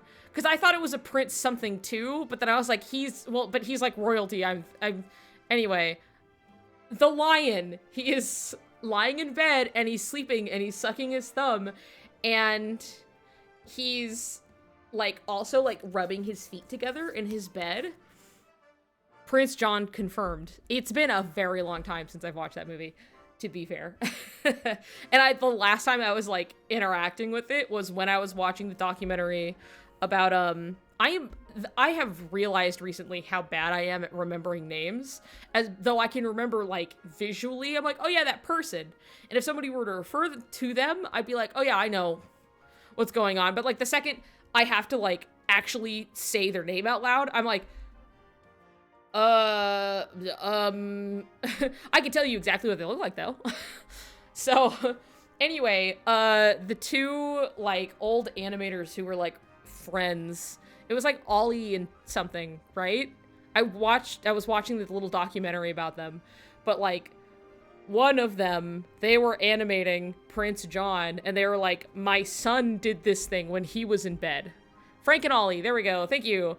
I knew Tennille would know, but but they were talking about just like, oh yeah, my son would do that thing where like, yeah, he'd kind of suck on his thumb, but he would always like rub his feet together in bed, you know, and he would always do that. And so like he wanted to convey this like childishness in Prince John, and so he took that thing his son did and put it in the movie. And it's like little touches like that where you're just like, oh, I'm just paying attention to like little things people do, little habits and stuff. And they're like little things, yeah, just character acting is like, I feel like the thing I'm always like the most interested in when I'm watching any kind of animation is just like, it's those little grounded movements, whether it's specifically character acting or even just like little realistic things that people do that like you kind of take for granted that help sell like the reality of like the scene, like something you wouldn't even think about. And I know it's something that's like very apparent in like Ghibli movies, where they're like, yeah, you know, we just want to pay attention to the little details and be like, you put your shoe on, but like you have to like really like adjust and get it on there instead of just, I slipped my foot in and then I went, you know. But really random of Baldur's Gate 3 is really fun to watch the cutscene, surprisingly. There's a lot of fun movement. Good. I'm glad. Because I think that's something that's like, it's just a particular like pet peeve of mine. Though I don't always fault a game for it, I always just like hope and seek to be surprised. Wait, hold on. Here he comes. Oh my god. Riku's here.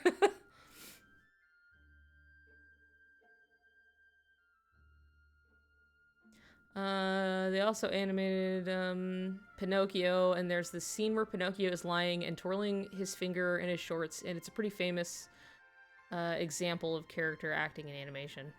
Fuck yeah. I don't remember it, I'd have to go look. I remember when I was watching Pinocchio, like, you know, more recently, like, not that long ago, but, like, you know, I was like, okay, I'm gonna go watch Pinocchio, and I was, like, fucking floored at just Geppetto passing in front of the fucking fireplace in his PJs, and then you could see, like, the silhouette of his body in his pajamas, and I was just like, oh my god! What the fuck? And it was, like, fucking a second of it, you know what I mean? And I was just like, Jesus Christ! It was just such a detail that, like, nobody would have thought twice if it wasn't there, but...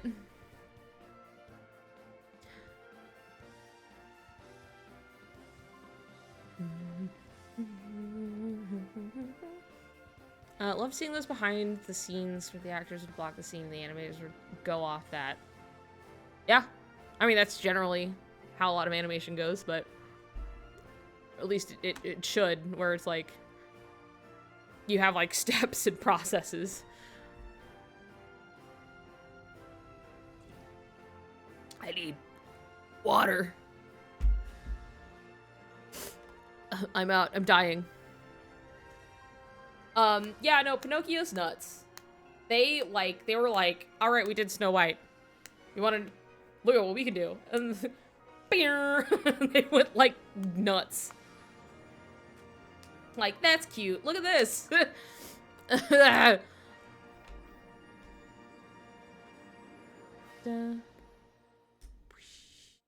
Oh, but as I was saying before Riku came in and completely derailed what I was saying, it's something that I'm always like looking for in games, that it's very easy to be like, all right, characters are talking, and then you just get like, I can only describe as video gamey cutscenes where like they just have the models just kind of doing like a very general little talk cycle of just like, and I talked about this with 16 because that happened quite a bit, but there's a lot of like people talking. Like, I can give it a pass because you can't expect it to be doing special, like, planned out, like, storyboarded, like, figured out, like, scenes for, like, every fucking side quest. But, like, because the fidelity is so high, it's a lot harder to ignore nowadays when you have, like, these wonderful fucking, like, actually cool, like, acted out cutscenes, and, like, there's, like, very noticeable and interesting character acting with those, in those scenes, Jesus. And then you have, like, suddenly, like, now we can see everything. And people are up close, and they're just like, could you go kill that thing over there? And then you're like, yeah. And the other guy's like, thank you. And it drives me insane. I hate to see it. I can't fault them for it. But it doesn't mean I like it. And so, that's something that I remember really standing out to me when I was first going through Kingdom Hearts, that outside of like obvious like given like, okay, they're talking, it's text, it doesn't need to be anything special.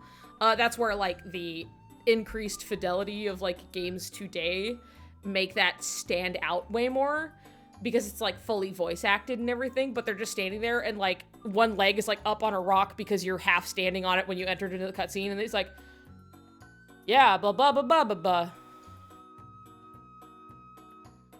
You know? And it's hard to not notice. But, like, with Kingdom Hearts, anytime that there really was a cutscene, even if they had to go, like, cabbage face, as people would call it, everything else was, like, animated, was, like, hand animated. They didn't just leave it to the physics engine. They were like, we are going to animate his hair, like, moving the way we want. We are going to animate the bits and the pieces, and they've even spoken on that they were like, yeah, we wanted to take that attention to detail because we want to treat it with that kind of same respect that, like, the movies are, you know, that we want to, like, pay attention and make this shit work out. And I think that's probably the biggest thing I didn't like about the transition into Unreal, is that obviously there are a lot of things that cut them short of the time that I know that they would have taken to get to those little details. But there is a lot more, even within, like, an animated scene, where they just kind of have to let the actual physics engine, like, do shit, and you can tell. And there are way more scenes in KH3, again, increased fidelity, like, where they had just as many, like, character is just talking to character, it's a small interaction, okay, move on. But now a lot of these things are actually acted and voice acted and stuff like that. And so you'll get more scenes where it's Sora and he's just like, it's not as bad. Honestly, it's not as, like, I was more annoyed with it in, like, 16 than I was in KH3. But, like, KH3 just was unfortunate because they paid so close attention to every scene that they made in the series beforehand, and they really had, like, such a fucking grasp on that engine that they were using. That, like, they still look really good. Like, those scenes are still really good. And KH3 has a lot more that are kind of duds. But then they have some that are, like, really good. And there's, like, really good character acting. Like, specifically in Toy Box, that shit ruled. Like, it's, like, little things, you know, that I always remember specifically when, like, they're talking and then Buzz points his laser at Sora and he's like, oh, you know, and it's just like, it's like little stuff where it's like just natural, like organic little like reactions or little noises or whatever. And I know that Pixar helped board stuff that they had, you know, like Monsters Inc. and Toy Box and stuff like that. They had like more of a hand in, and I feel like you can kind of tell in some of the scene direction. That's not to say that a bunch of them are, like, bad or anything. Toy Box just stands out as being, like, really good.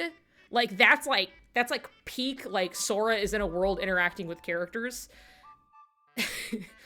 It's like the best example. Like that's one of the best ones outside of like the general implementation of like space paranoids. I think like the next best one is kind of just Toy Box.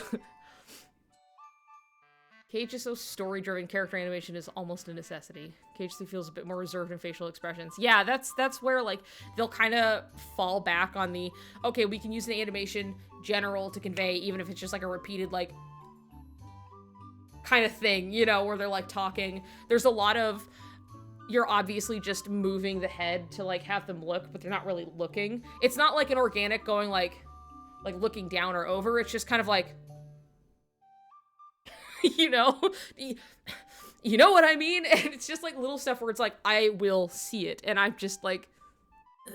But the thing is, I don't necessarily blame them because it's not like, oh, I know it was so hard. It's just like, I know that it was just like, we just had to do what we could. You know what I mean? Because it's like, they're so like detail oriented and have been for literally every game prior to this. And when you look at even just 0.2, like, the cutscenes in that game are incredible. Like, just the animation on just Aqua alone, I'm like, God, the facial expressions are so good. And she's just by herself, like, thinking and talking to herself and all of this. And there's, like, nary a single moment where it's just kind of like, ha-ba-ba-ba-ba. You know, it's, like, and because they had the time to just kind of, like, it was a small project. You know what I mean? Small by comparison to like a full game kind of a thing. And so they really got to just kind of polish up what was there. And I think that's just the problem that happened with KH3 was that it was big. There was a lot of pressure. So much had gone wrong that there came a point where they were like, we have to get this stuff out. And so the things that they had obviously the most time to polish were the ones that lacked all of these problems. Like they did not have those problems. They did not show up. And then there are several worlds where they obviously, I guess, had to phone it in, which sounds meaner than I mean it to be. It's just there's a point where you have to call it. You know what I mean? Was the thing where the Pixar teams were given more leeway to do more unique stories versus the Disney ones? Yeah, Pixar specifically was like, we want you to make something original with the property. We don't want to just repeat a movie. Like, let's do something new. Like, that was, Pixar wanted to do that.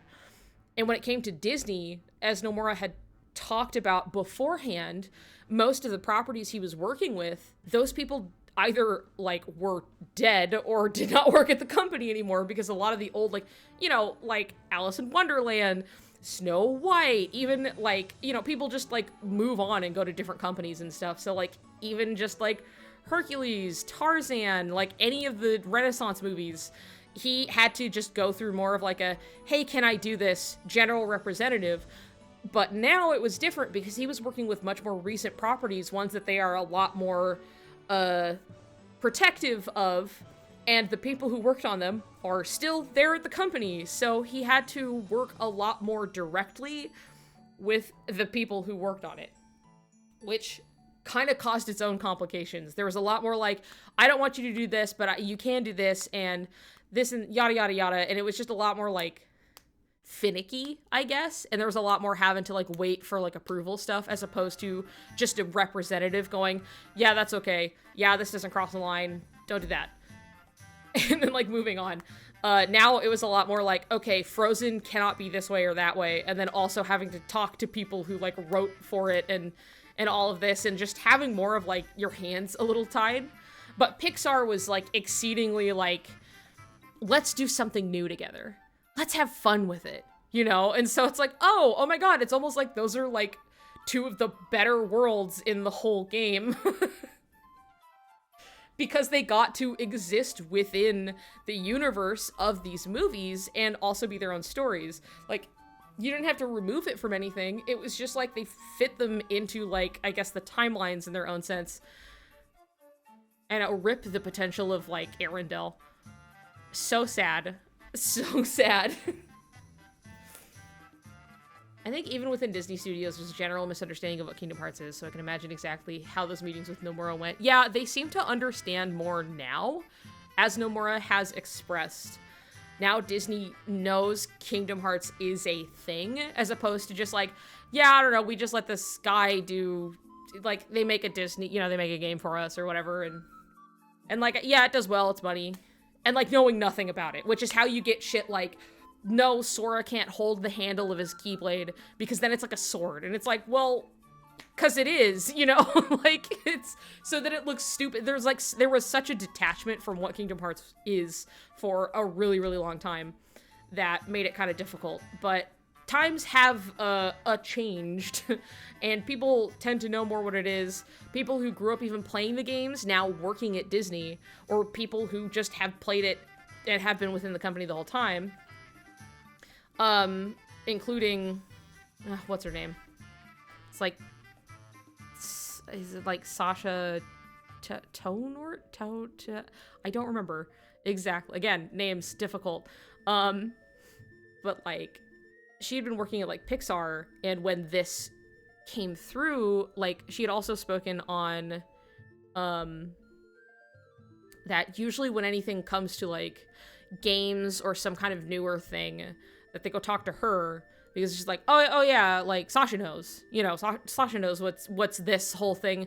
And so when it came through, like, hey, request, can we use Pixar worlds for Kingdom Hearts? And she was like, you have to let this happen. You do not understand how important this is. And they're like, oh yeah, I don't even know what the fuck it is, you know, like, have no idea. And it was just like, you believe me, you have to trust me, you need to do this. And so like people have a better understanding now. I don't mind if most of the Disney World locations are retellings of the films, because I think there's a ton of potential for really interesting parallels. I also agree.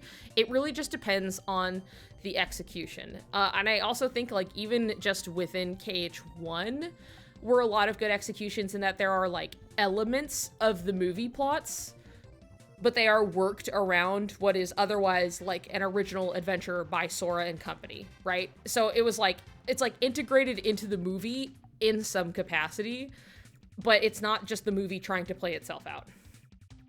Like, Tarzan was still like, oh, we're here, you know, trying to make, like, Tarzan and fucking... I've written his name so many times because of that stupid post I had to make. Dad Monkey, Gorilla, Dad Gorilla,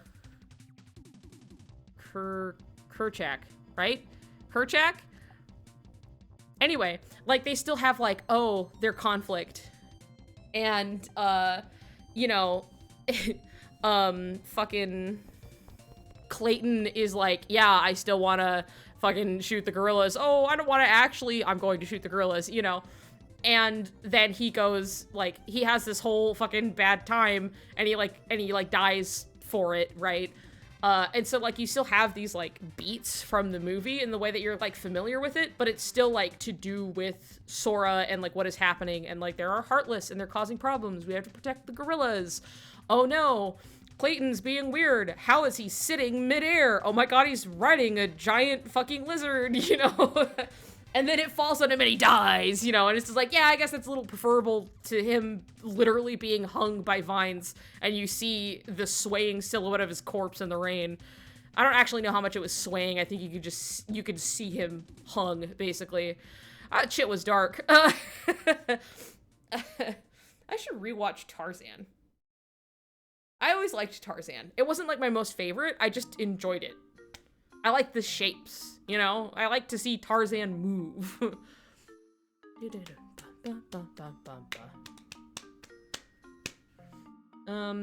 also always important to keep in mind that the artists working on these movies all have their own thoughts and opinions. Some might be super excited to work with the series, and others might be very difficult about it. Yeah.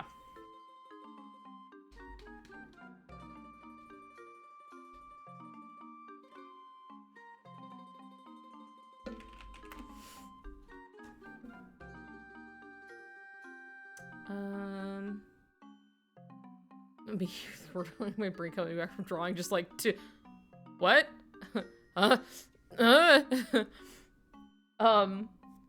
Anyway, I guess hanged is the word, right? Isn't that technically, like, to hang, and then they are hanged, which I always thought sounded weird, but I think that's actually the correct terminology.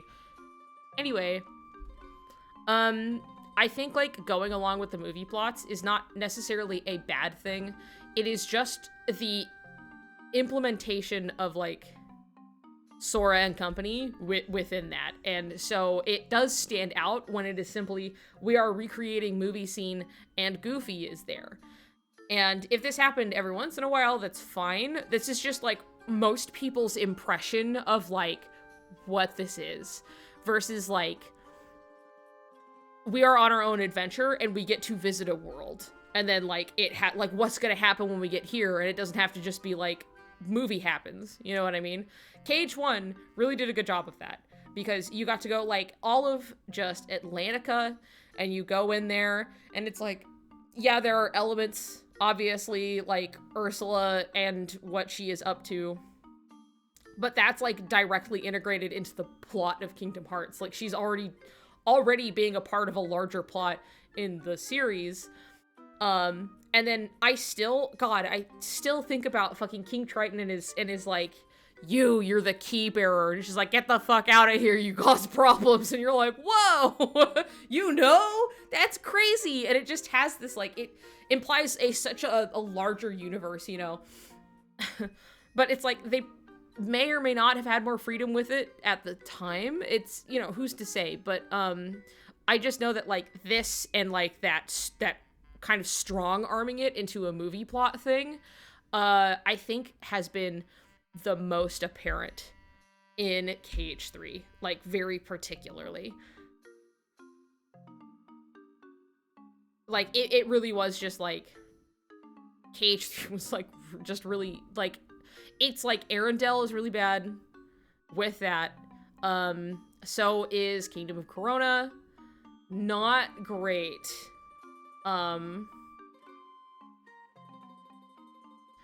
You said this before, but I truly believe that Cage could have only come around under Michael Eisner as a CEO. It's true. It's true. Like, the guy may not have been perfect by any means, but if there's one thing you can say about the guy, he was absolutely a risk taker, and he said yes to a lot of things that he should have and also should not have. One of those things he said yes to was Kingdom Hearts, because he was willing to be like, yeah, do that weird thing. And I am so glad he did. It really is something that's, like, so uniquely it, and nothing has ever been done to the same scale that, or even there's nothing that's been done basically like Kingdom Hearts before. And it's something that really, I think, uniquely, like, came together at the right time to the right people. And Eisner was a factor in that. I agree, and I think we did talk about that before, but, like, yeah, I do believe so, that's just very, yes. So, and I'm glad for it.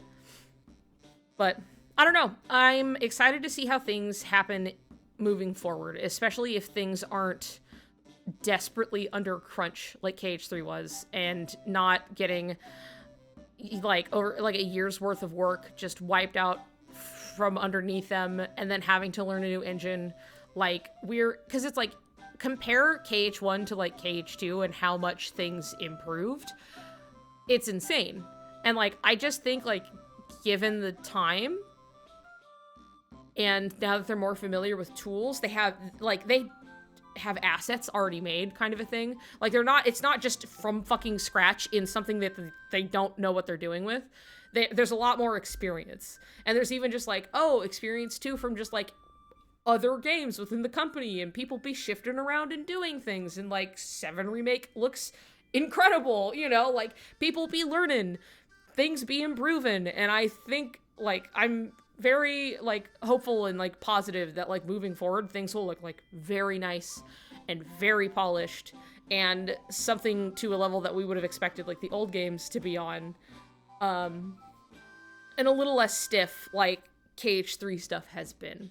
Like, there are parts where they look really good. Even scenes in fucking Melody of Memory looked better. Like, just, like, little things. Again, like, the character acting. Like, I think about, like, Kyrie is like asking Fairy Godmother something, and she takes this kind of like half step forward as she asks it. And it was something that just like, sure, she could have just stood there as she said it, but like she did this little like step thing that I go, oh, that's nice. That's just a little thing, but like it keeps it like feeling more organic. You know, it feels more grounded as a scene. I think if the collaboration process goes smoother, that Disney Worlds will hopefully be a bit better. Yeah, I think so. Hopefully. Like Nomura has said, that now that Disney knows that Kingdom Hearts is a thing now, some things have gotten easier while other things have gotten harder. And that's kind of how it always has been. Like, things were easier before because he didn't really have to go through a bunch of people to get approval for stuff. But now that they know it's a thing, they do, like, he has to go through a lot more people and, like, steps, and, like, now he has to talk to people more directly, like, people who worked on the property, and so now that they understand what it is, they're a little more like, oh, okay, well, I want it to be this way or that way, kind of a thing. But because they know Kingdom Hearts is such a big deal, they're much more willing to, like, let him use all this other stuff, and so it's like, yeah, some things have gotten a lot easier, and some things have gotten a lot harder, but, like, it's always been changing, and so he's like, if there's one consistent thing I can say, is that it's always changing. The one thing you can rely on, at least. Which is also why, even though I want to hear news, I'm hoping that us not getting trailers means that they're taking their time and will show us something when it's ready. Yeah, I think so. I mean, no matter what, like, every day that goes by, like, there are people working on this project. There's, like, they aren't just fucking around over there, you know what I mean? This shit takes time, and we do know for a fact that the trailer that we did see was early on. It was an early preview of everything, simply to let us know that this was happening, and that it wouldn't get leaked before he was ready, because the series has been plagued with this for, like, the last several releases. So, you know, Nomura jumping ahead of the curve, so it's just like, you can't leak my game if I leak it first. I get it.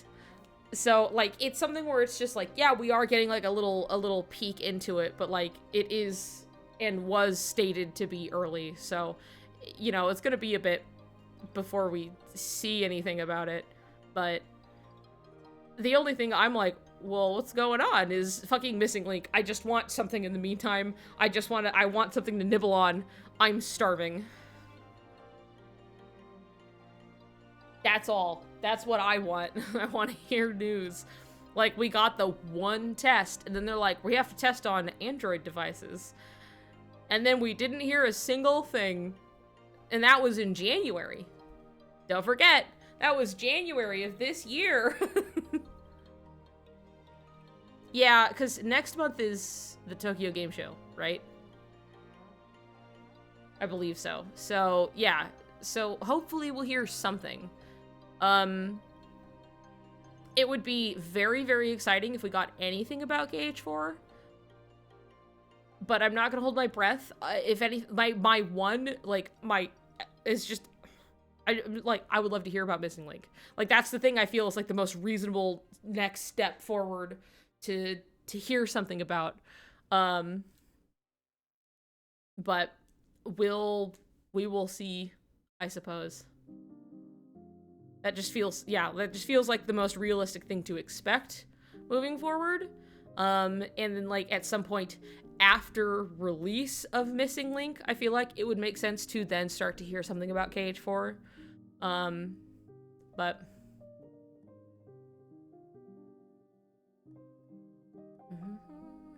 we gotta, now that 16 is out and 7 is releasing early 2024. Yeah, see, that's what I would expect is, like, 16 is out, 7 is going to be happening sometime soon, and, like, the next time we're gonna hear anything about that is going to be, like, after that. You know, like, in an earnest, like, okay, like, we're moving into this kind of, like, media cycle, you know what I mean? Because they don't necessarily want to compete with themselves. They want to give enough time to each, like, major release. And, like, Missing Link is going to be something, like, they'd get, like, some attention to it, sure, but, like, it can come out alongside other things. KH4 is too big. They can't do that. It needs to have its own whole entire media cycle, basically, and that requires everything else being out of the way, so...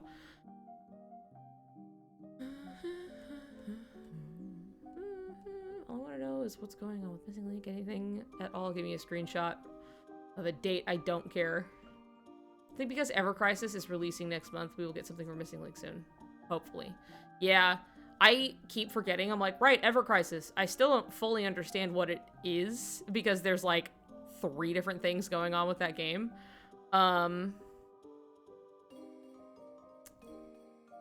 But if this has just bought them more time to work on Missing Link and really polish it up, because even what we saw, like, it looked really good. Like, it looked, like, really nice. Which does not actually denote how completed it is. Like, you can spend all the time you want to make one town look nice, and then have none of the rest of the game implemented. That's called, like, a vertical slice. Sometimes, like when you get a trailer of a game, it will seem very, like, completed, and, like, there's a lot going on, but it's usually, like, you made just enough look finished and polished in, like, this area, you know, and then you got, like, oh, I want to show them that this is a thing I'm planning, so you implement and make this one aspect of, like, oh, this certain drop and what you can do with it and all of this stuff, and so it looks like, wow, there's a lot going on. This game must be really far along, and you're like, nope, I only made what I needed to for the trailer to work.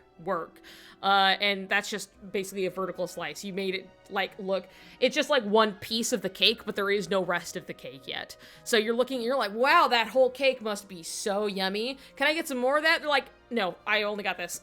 This is it. It's a vertical slice of cake. So, like, who's to say exactly how far along it was when we did see Missing Link, but it sure did look pretty. And the music was nice, and, like, just would love to see more. Would love to play the game someday. My phone that I got for it. Still waiting. Missing Link also seems really ambitious for a phone game. Just both exciting and worrying, could also be why it's taking so long. And Brain did look great, and I'm so excited to see Brain. But I also agree, I think that, like, once the next part of the 7 remake, Rebirth, comes out, I think that will be pretty clear in the schedule to start hearing about other things. Even if it's just, like, a check-in, to be like, alright, here's another trailer, and it, like, announces a Disney World or something. Watch them, like, keep holding on to, like, Star Wars is in it, and, like, we figured we saw it in the original trailer anyway, and then, like, they don't confirm it until, like, halfway through or something, and we're like, oh, here it is, you know? But I think that's a reasonable thing to expect. I would love to be surprised and to see anything sooner than that, like next month. Would love to. I would just love to see fucking Riku. You could give me Riku in, like, nothing else, and I would be so, I'd just be taken care of for however, I'm just, take your time. This is what I needed, okay? I want to have a KH4 Quadratum Riku look, so I can draw him with KH4 Quadratum looking Sora, like, specifically. And I'll just be a happy little camper. You know, I can just keep myself preoccupied with that for as long as I need. Yeah, exactly. We need the Riku so we can make fan art. So we need something so we can just entertain ourselves for a while.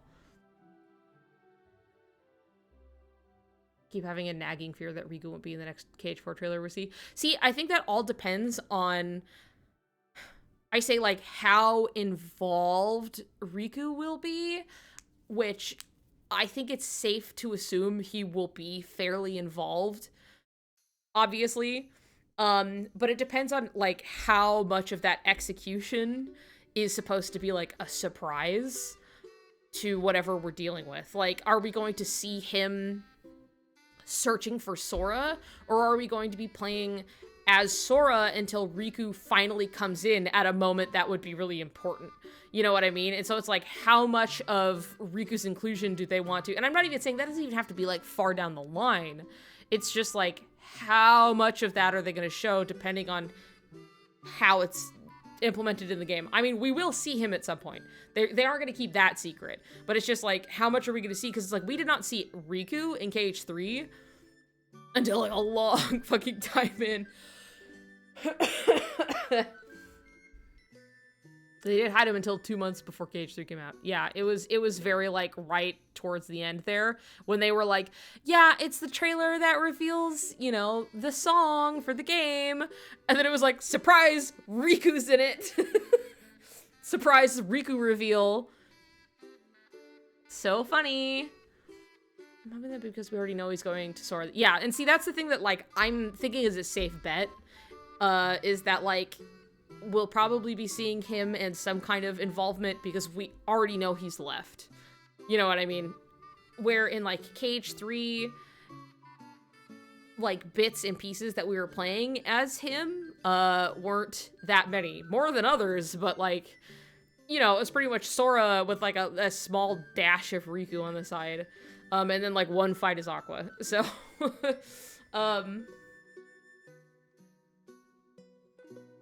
the game released January 2019. You guys are forgetting we got nothing before his reveal. We got Olympus and Twilight Town. Yeah, it's true. And then, like, they pretty rapidly started, like, revealing every single Disney World beforehand. Like, that was pretty... They were like, all right, and here's this, and here's this. And everyone was like, where's Big Hero 6? And then they're like, look, it's not fucking ready. We can't show you yet. It's not ready. And they were, like, forced to show that concept art, I think, at, like, D23 that revealed that they were like, yeah, we're looking to implement it, but we don't have anything to show, and so it had everybody being like, oh, yeah, Big Hero 6 is in this game. I can't wait to see it, and then it was, like, they were not anywhere close to, like, having the shit ready to actually show. So... there's just always a lot more going on behind the scenes than you'd expect, I guess. But, anyway, would love to see Riku soon. Would love to know that he's involved with the game for a long time and not, like, just towards the end. I really doubt. I would be shocked if he just came in at the end. There is no way, especially with the emphasis on how important the two of them are, even just in the secret movie. I'm pretty sure they're both very equally important and that this is not a secret, you know? So I would be surprised if he wasn't involved, like, nearly the whole game.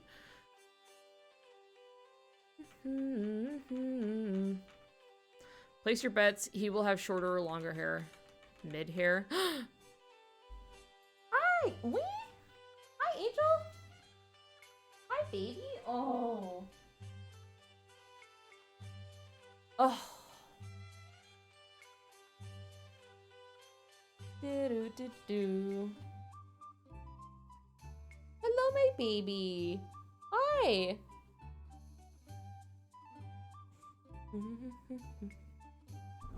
Oh, he rubs on the mic for you guys.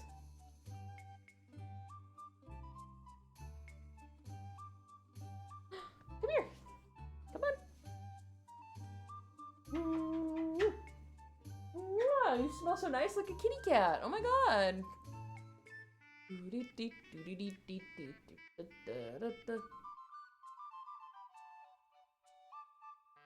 Mwah.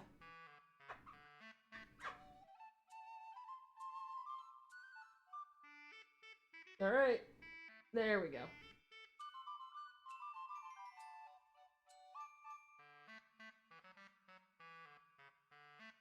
Baby cat, your butthole is dirty. Need you to clean it, sir.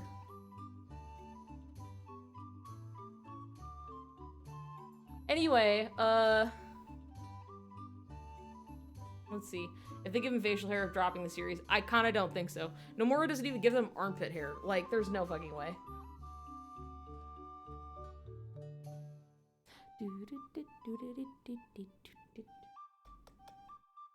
Look at his little paw. Grab. He grab.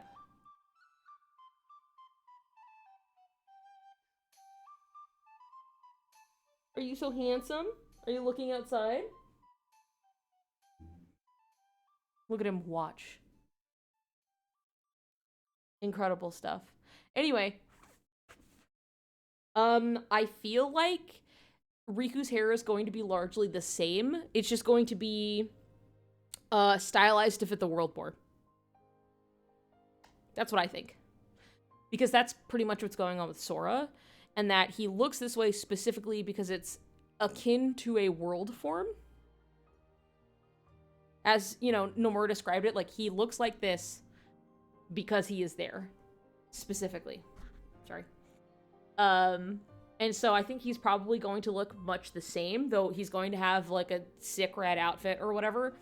But his hair is going to be, like, a little trimmed up and a little stylized and a little softer, I guess. I want ponytail Riku. Doesn't really have to be longer, just a ponytail. Even if it's just like a little one in the back. This is a pretty cute idea.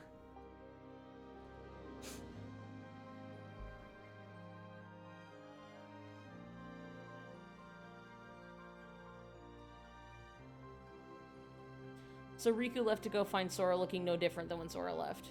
Yeah, that's also true. Is that, like, he looks exactly as we know him, and then he is going there. So he'll probably, you know, get a new outfit and he will look like a real boy. So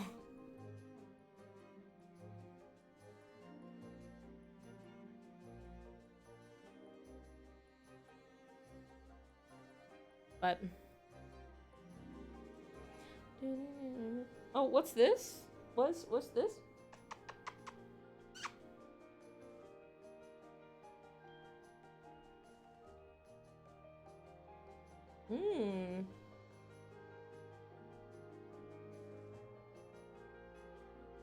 Isn't Donald responsible for Sora's different world designs, though? Partly. Alright? I'm gonna drop some hard facts on you here. That yes, Donald's magic does induce world forms, but not in every case. Some worlds simply have rules that makes them look that way. And one of those worlds is the Lion King. It's like not Donald's magic that's making them look that way. It's that when you are in this world, like, you are an animal. Because that's the rule of this world.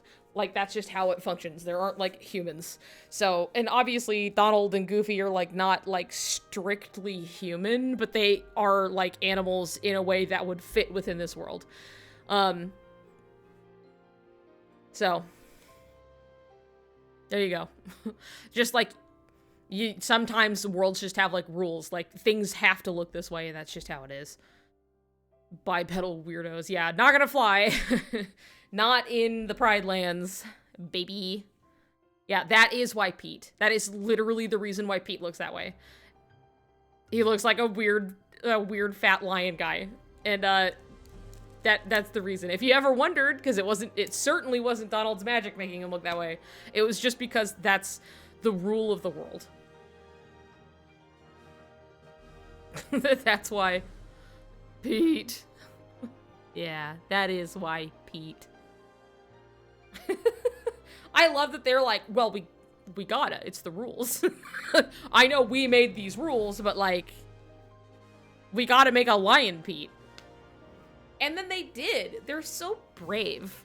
They're so brave. I'm gonna fucking... Excuse me, pardon me. Let me just... Ta-da! Dun. Can I turn this down one? No, I guess not. Just stays that brightness, I suppose. There's just a little guy over here. There's just a little... He's just sitting. I love to see him.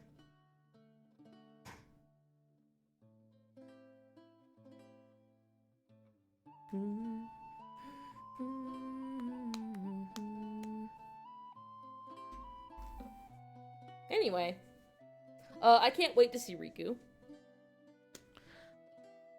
I'll hopefully not scream so hard that I like jump started my period, like, and made myself so fucking sick, because that happened last time. That did happen last time. That I yelled so hard at the reveal of Riku and Repliku sitting on the beach at like the end of the trailer. And I yelled, and then I was like, ugh, my stomach feels bad. I must have just gone a little too hard or something. And then I remember standing in the kitchen, and I was like, I feel so sick, but like in the front of me. Does that make sense? And then I had the worst period of my life. So, like, no joke. It was like one of the worst ones I've ever experienced. It was so bad. So... what Kingdom Hearts does to a motherfucker, I guess. God. Dude, it sucked. Yeah, monkey's paw.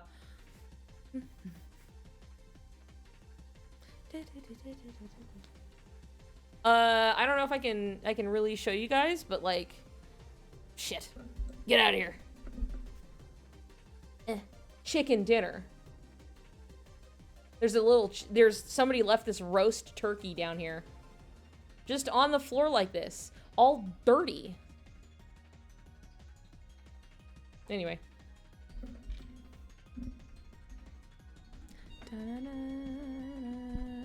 Roast bird.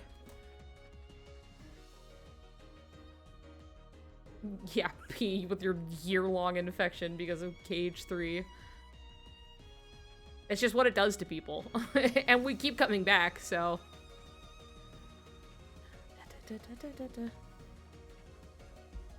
I know. Last night, he was just out there on the little patio here of the... It's just like this closed-off little side yard. It's just this narrow little...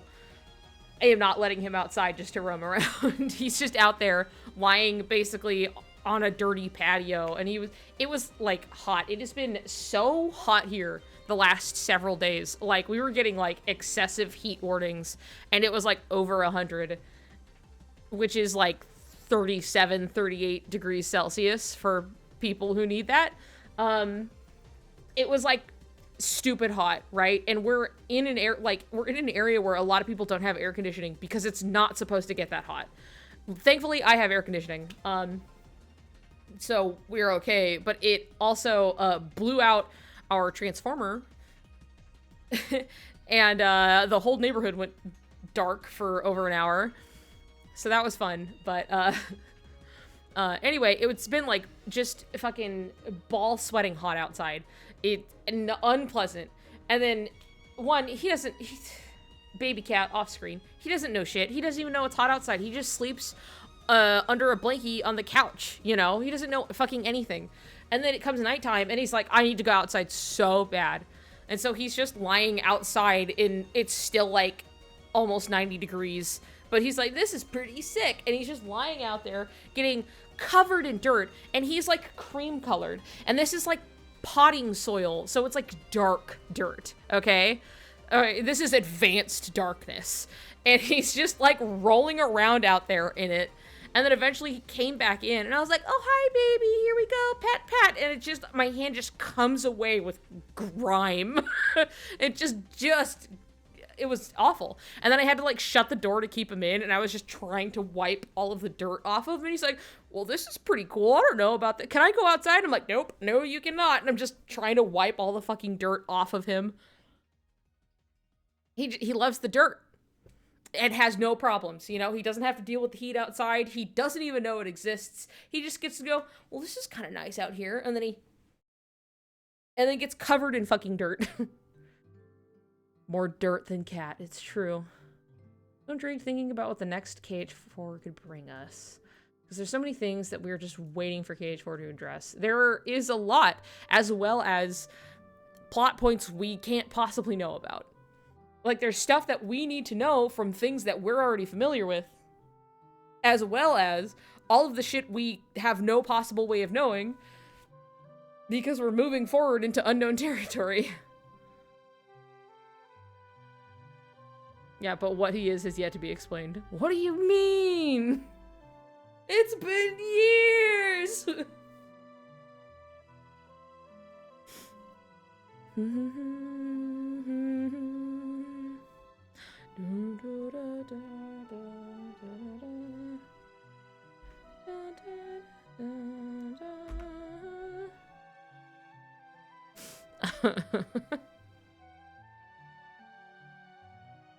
Anyway. Yeah, I'm excited too. You know what? Give me just a second. I need water. And, my hands feel sweaty and gross. As I try to take a fat bong rip out of my water bottle.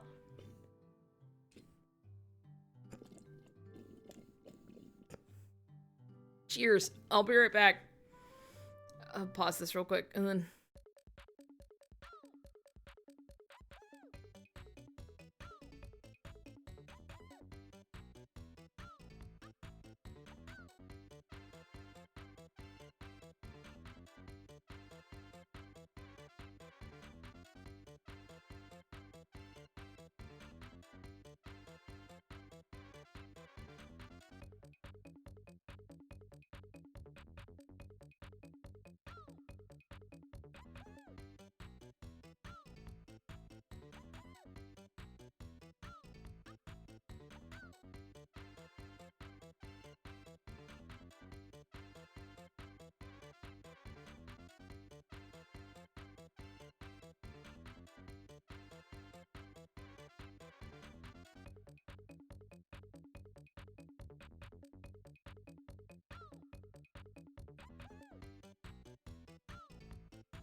I'm back. Hello. Hello. Hi. Hey. Hi. Hello. Alright, my headphones turned off. Right. Yeah. Boom. I'm here. Anyway. Hi, everybody. Yeah. Oh, no.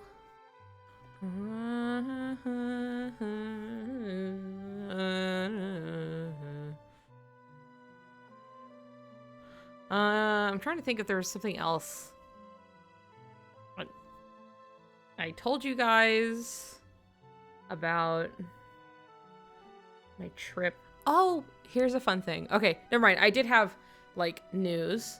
I guess one bit of news. I ordered the restocks for the merch, for, like, the pins and everything. I actually ordered it a little bit ago. And it just takes a little bit. Because Vargas is located in China, so it takes time. The order's already been put in and, like, confirmed. I just have to wait for them literally to manufacture it and then ship it to me. So I'll have those again soon. And for everybody who pre-ordered stuff, you'll finally get your shit. So that'll be nice. Not that the wait's even been that long. I ordered them almost, like, immediately after I sold out. So I should make, like, a little shop command or something. I still need to clean up all my buttons and things under the stream. So I'll try and get to that. I have it on the list to do, so.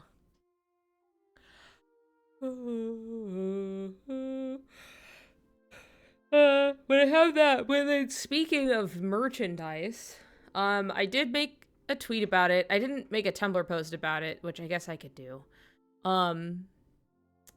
But I did get nominated for merchandise, specifically in the Million Dreams Awards. If you'll remember, specifically from Birth by Sleep, the Million Dreams Award, being the thing that Pete was vying for, and then they banished him to another realm because he was being a nuisance. Yeesh. But it's like a community-driven, like, award thing, you know? It's like a sweet idea. It's something that's been around for at least a few years, at least 2, because I remember seeing it last year, and I don't think it was new last year. I just remember seeing that Regular Pat had gotten an award for it. But I think it's been running a little longer than that. Part of the Reconnect event next month. Yeah. Anyway, it's something that is a complete, like, it's like community nominations, basically. And, so y'all put me in there. Wasn't me. I did not do anything. Gonna prepare an expression.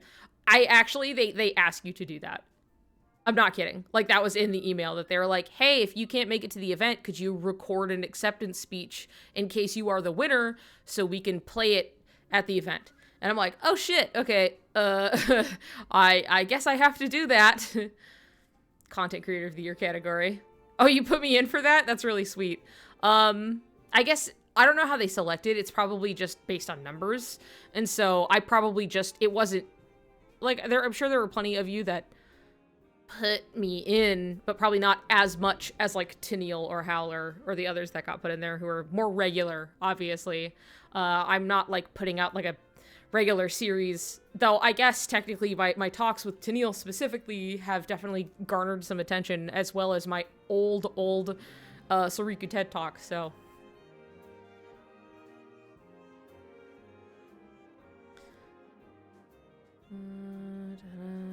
Yeah, I didn't know it was a thing until Howler told us. Yeah, I did know it was a thing, and I do remember seeing somebody tweet and, like, adding, like, Tennille, Howler, and myself, and being like, yeah, we gotta get him in there, everybody, wahoo! And I was like, oh, that's sweet. I don't know if it'll actually turn into anything, but, like, cool, in case something happens.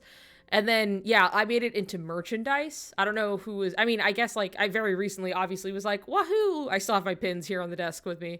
I was like, wahoo pins! And everybody was losing their little minds over them, and then I sold out in, like, a few hours, so. What we do is probably more so classified as, yeah, I would say podcasting. But it's not the same as, like, we're making video essays, which is, like, its own kind of category. And then there's, like, theory crafting, which I can see why, like, Howler was put into that one specifically.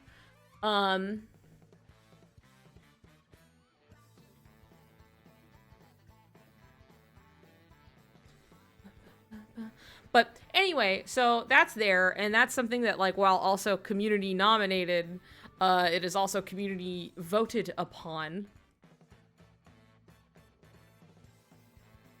And so now you're obligated to finish what you started and vote my ass to victory. I'm gonna find the tweet really quick.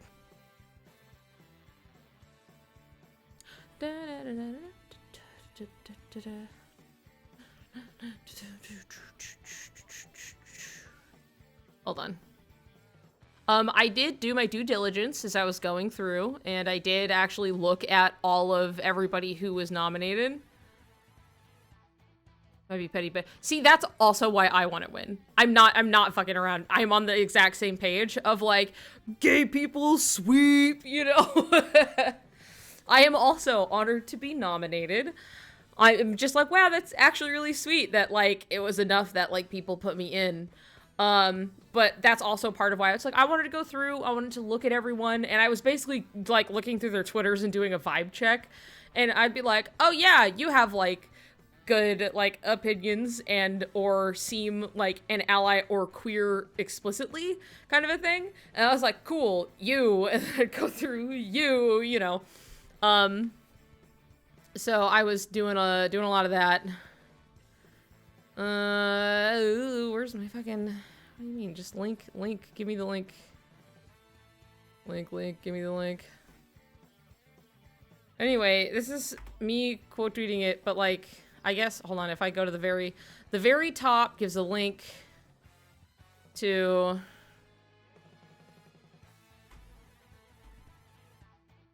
there it is, the Million Dreams Awards. You can go in and vote. You're not obligated to fill out every one of them. So if you don't know who the fuck and you don't care, you don't have to fill it out. You can just go in and vote for the people you want and submit it and hightail it out of there. It's fine. Didn't look at anyone else. That's fine. That's totally fine. You can do whatever you want, basically. I was just like, oh, this is sweet. And, like, I'm gonna actually, like, take the time to just look through as a community thing. I feel like that's just respectful enough, seeing as I was nominated. But otherwise, you're not obligated or anything like that, so.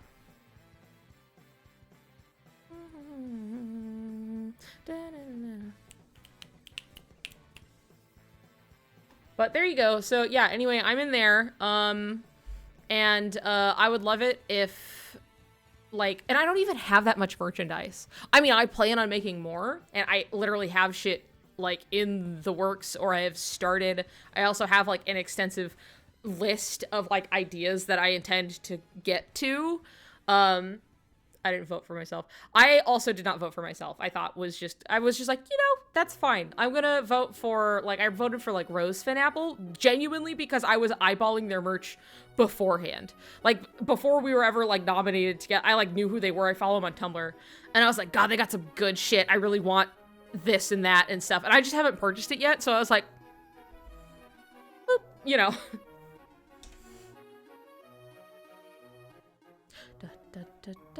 Which I don't think it's, like, a bad thing if you do vote for yourself, because it's exciting, you know. It's just like, ooh, I want to win, you know. And I don't think it's, like, that bad of a thing, but I just thought it would be, like, nice too, I guess.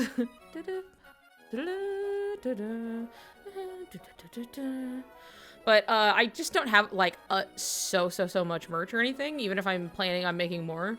So it strikes me as, like, funny that it is specifically merchandise. I guess it's just so high quality. But it's like all of my shit is also, like, explicitly, like, Soriku. You know what I mean? It's Sora, Riku, and Sora and Riku. And Namine, but Soriku's on it. And then I got buttons that's, like, one of everybody in the series, I guess, but that's not as, it's not that exciting, but, you know.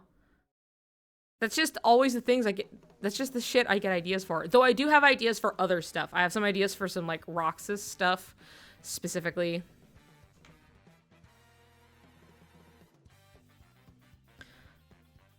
I had others. I'm trying to remember. I literally was, like, writing them down yesterday. I also, for myself, had an idea for, like, a TF2 standee. Because people still be out here playing TF2, and it holds a special place in my heart.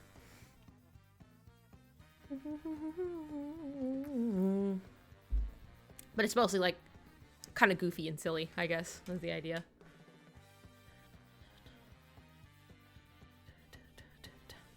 Anyway, yeah, so that's fun. I guess everybody's quiet because everyone's voting. They're so studious and, like, dedicated and casting their vote, you know. I know nothing about TF2. I think even if you don't, like,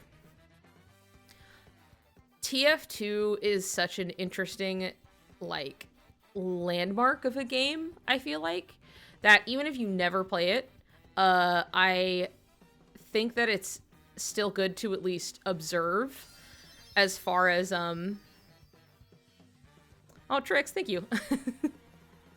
I think it's still good to observe to see, like, what sprung from it. And also, strictly, it's, like, the art design that went into that fucking game. Also, it's really funny. It's just a good fucking funny-ass, good writing, great, like, it's such a good example of, like, producing, like, such distinct characters and, like, character types that, like, their whole goal, like, even just, like, visually, you were supposed to be able to parse whoever it is that you're looking at, you know, amidst the fray. Like, they're supposed to have, like, a very clean and clear, like, silhouette, but they also have very distinct personalities, which is why people are so, like, attached to them as characters. And it's just cool. It's just cool to see. I just love TF2. Who'd y'all vote for? Fic. On a very specific... I did not look too hard into it, but one of them had a papyrus icon, and I was like, that seems cool. And so then I went with that person, I guess. There were some people I distinctly did not want to vote for on there. So I hope I didn't nab a stinker, I guess. But I was like, I don't know, you got a papyrus icon. So... vibe check, that seems good to me. Ugh. But anyway, I'm happy everybody's taking a little look at that. Here's another exciting announcement, especially Trix, if you're here and listening to me. Next month, I am going to travel down to California for the first time. And I will be going, for the first time in my 31 years of life, to Disneyland. Woohoo! I finally get to go to Disneyland for the first time ever. I'm very excited about it. And I say that because Trix fucking works there. So, like, hey man, you want to hook me up? Will you paint on me? I'll show up and I'll be like, and you paint like Mickey Mouse's on my arm?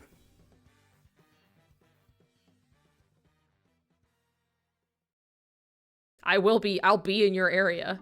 I genuinely wouldn't mind, like, running into, like, meeting up with people or anything like that if you... I would have offered anyway. I mean, I won't say no. I'm excited.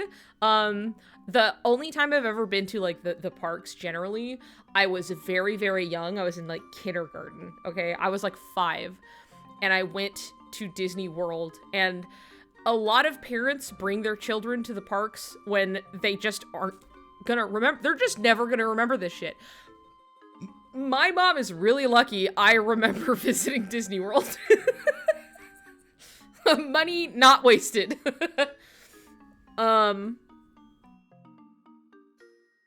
But that's the one time I went, and then otherwise I have grown up incredibly poor, and never went fucking anywhere and didn't get to do a lot of things. And so I'm so sad, Canary, that you can't come with. It was just that the timing was awkward when like the Oogie Boogie tickets came up. I'm going to the Oogie Boogie Bash and Disneyland like daytime.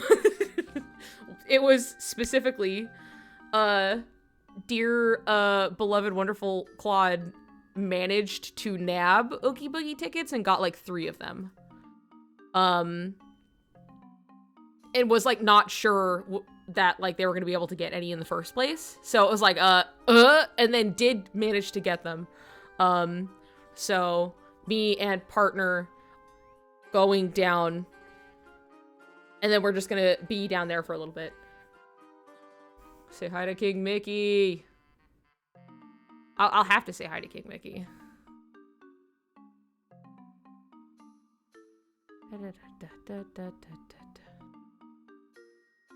But I will eat a corn dog on your behalf. We'll just have to make plans to go down again, obviously.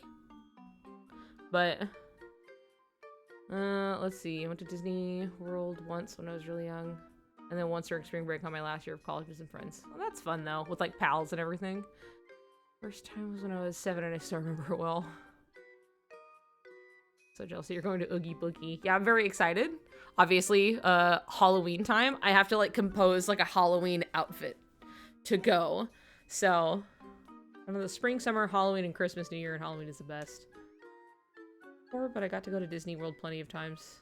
It's like I know the rides and layouts. Yeah, I went to Disney World once. The one time. Not necessarily... It may have been, like, a couple different days. I think we got some kind of vacation package at the time because we were also going to go to SeaWorld, but I was a child and I really, really, really wanted to swim in the pool at the hotel. And instead of my mom convincing me otherwise, was just like, fine, swim in the pool. And then we didn't go to SeaWorld. And if you were just like, don't you want to go see all the animals? Like, we can go swimming when we get back. And I'd be like, okay, you know, like, nothing. And, like, not seriously, but she still holds it against me. And I'm like, that's your fault. I am a child. I don't know what I'm doing. I was excited about a pool. I never got to go swimming. And then if you told me that, like, there's pools at SeaWorld, I'd be like, oh, you know, literally anything. Anyway. Yeah, that shit is available for maybe 2 seconds.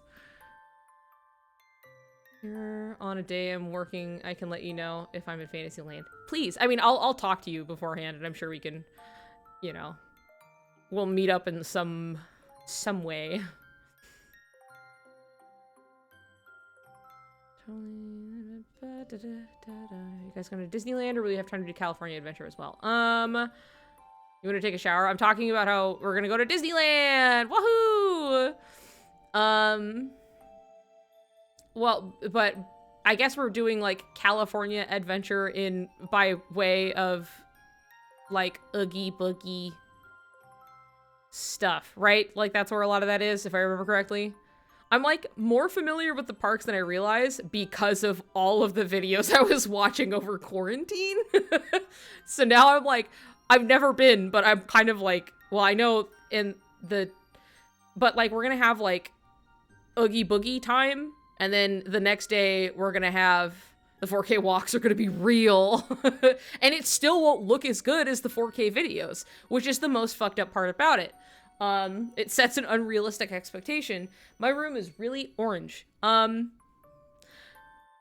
Anyway, we have that, and then we have a day set for just being at, like, Disneyland General. So, if you play Pokego, the park is riddled to Pokestops. I don't, but... I can think of people who would be like, wow, I sure wish I could go there. Promise me you'll eat some $15 neon green cookie or something. Of course. Of course I will. I'm gonna eat as much weirdo, like, just, what's the fucking novelty food that I can. I want giant Mickey-shaped churro. Like, I want Mickey ears to wear. I want to be all decked out. What was I doing? Oh, I was going to change the...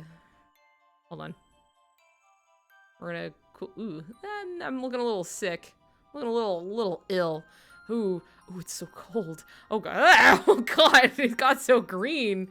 Oh Jesus. Oh, I guess that's like the bottom of it. Does it get worse? Ooh, it's so chilly. What if I go to the other way? You know, not nearly as bad as I thought it was going to be. For being the complete other end of the spectrum. Like, I look like I'm in an oven, you know? Like, you're looking at me through the little door of the oven, and I'm in there just like... But... Let me... Yeah, I'm being microwaved. Let me just see if I can chill this out just a little bit. That's... okay.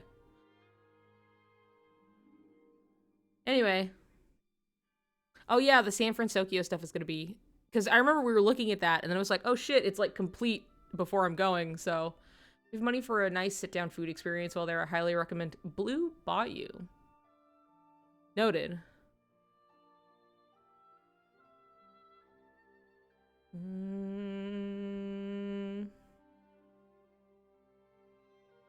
Need multiple days to really get the full satisfying experience so you don't rush things and stress out. Yeah.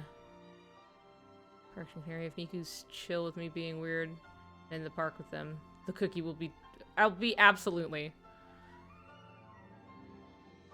It's the restaurant inside Pirates. Do I get to smell the ride? Do I get to smell the water smell? I'm so down for literally anything. I do not care.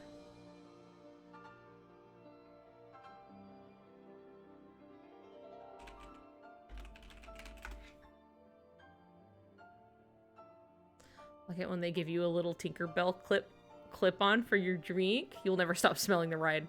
Yeah. I'm telling you right now, that ride, I've never smelled it. It smells like Casa Bonita. It smells like the inside of Casa Bonita, and I know this for a fact, okay?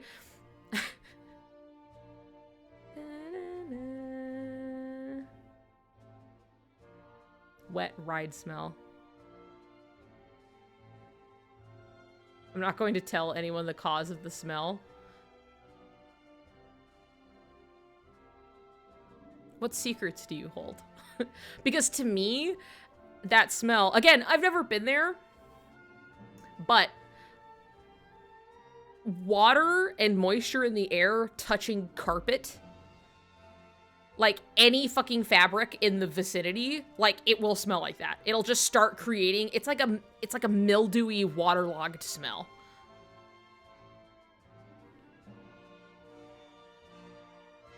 Too much. Thanks for asking.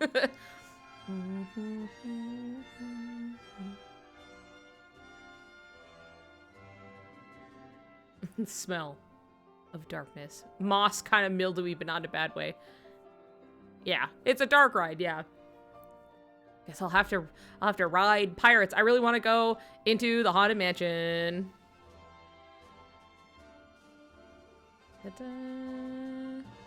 I'm just very excited for there to be Halloween stuff. Did I ever show these on stream? Hold on.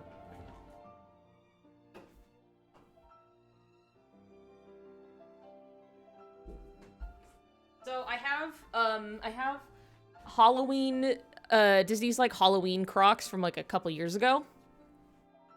So they're like Riku shoes.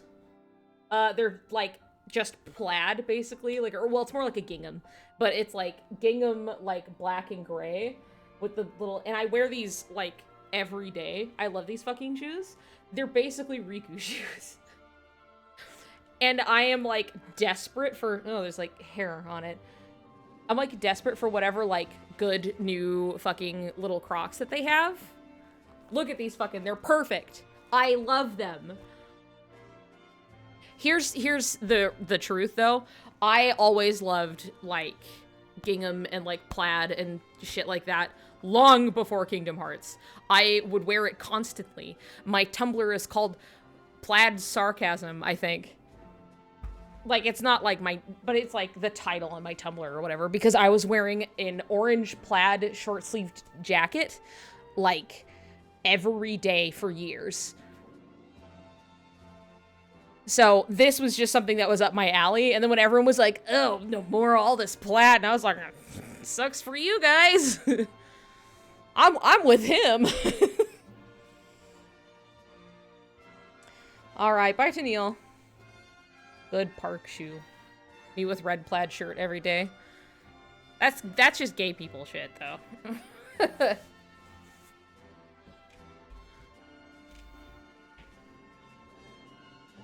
But anyway, I'm like the Halloween themed shit. I'm so I need it. So I'm very excited to see more of what they. I know there's some stuff there.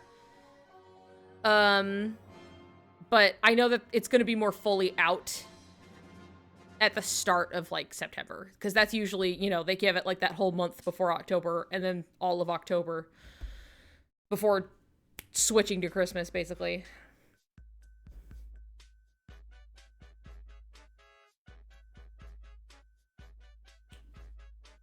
Specifically wore a red plaid shirt because it's almost the lesbian thing to do. It is. Yeah, plaid is great. People just have bad taste. You're right. Anyway, I am looking forward to whatever Halloween bullshit is going on. Halloween themed fun ears and other shit. I didn't like last year's. I remember looking at it and I thought the stupid pumpkin Mickey was wearing was fucking ugly. So I was not as stoked about it. I'll always look, at least.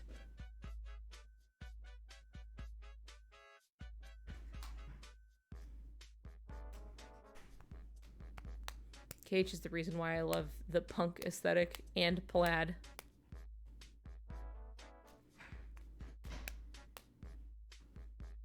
What was I gonna say?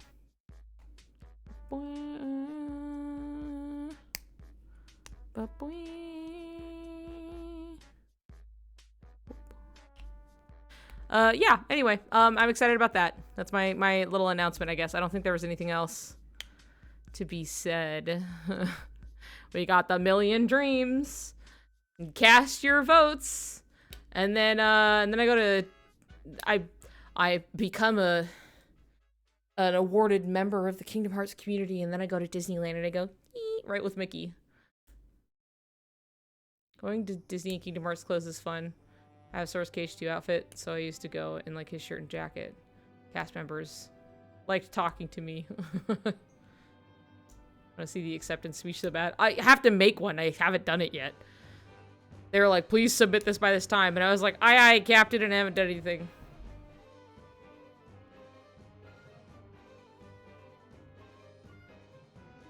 Him? I think this year they have bat motifs. And I love that, so I'm excited. Baby, you're on camera. Hi. What time is it? No. Not food time. He ate like an hour ago. They've dropped like some. There's some stuff. It's just not all of it. So we'll just have to like see what's going on there. But anyway, I need to compose a Halloween outfit for Oogie Boogie. You know, I need to look the part.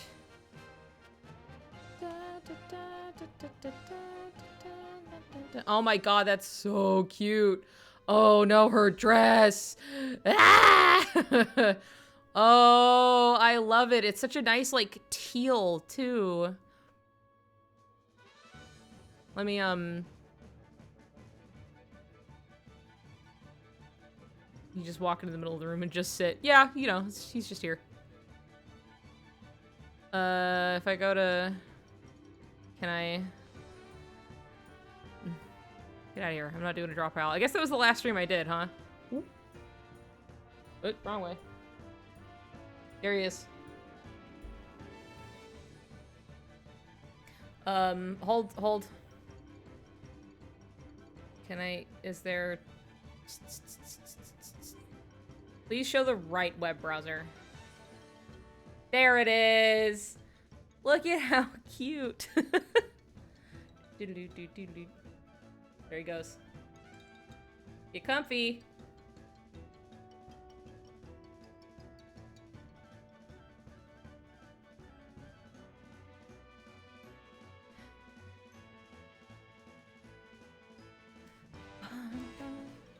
Anyway, yeah, look at how cute they are.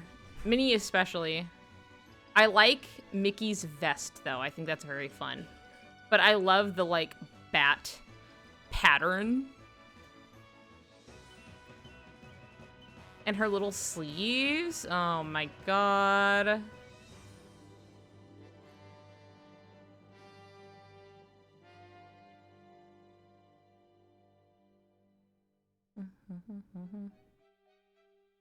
Sora needs to be in the parks. Like, are you kidding? He'd be so cute next to these two. He has bat wings. He's ready. It's true. Imagine if they actually had, like, the Sora character actor stuff walking around. That would be so cute.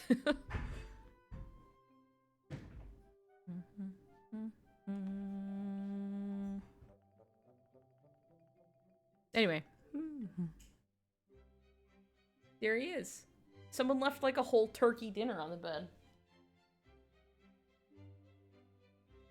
Look at him, he's huge. Baby cat, why are you so big? Hi.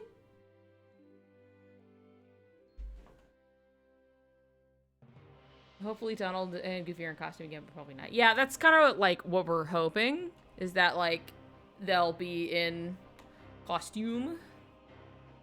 But who knows?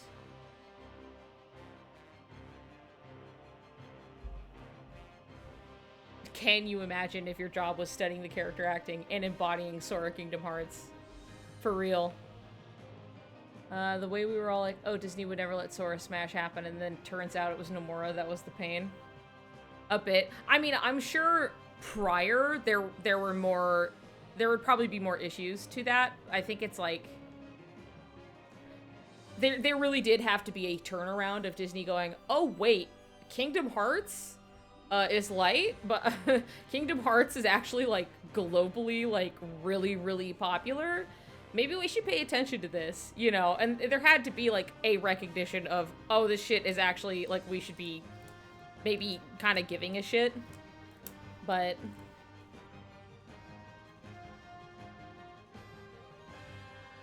going sicko mode puts on the Sora helmet. Like a big, stupid character mascot head. I hate when they do that. It depends. It depends. It depends on the character, honestly. But Sora would be such a... Don't put on the big, stupid head. Just have a cute, like, guy running around being Sora. It's going to come off a way better.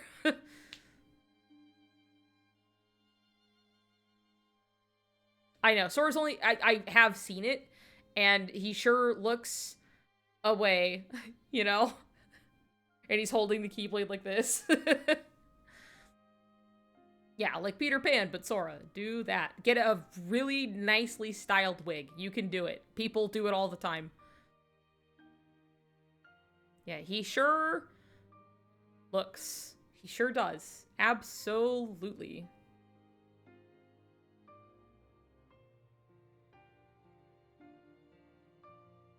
Even I can make that wig, and have. Yeah, people be doing it. They've been perfecting the art for about 20 years now.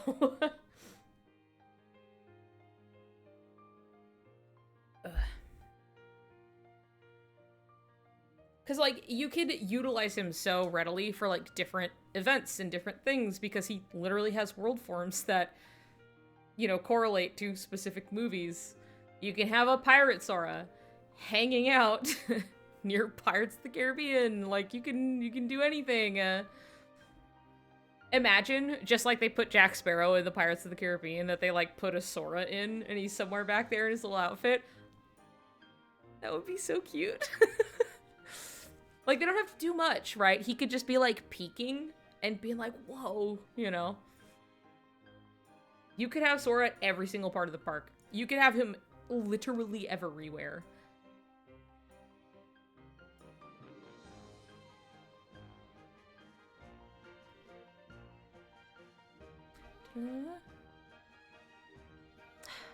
I would love that.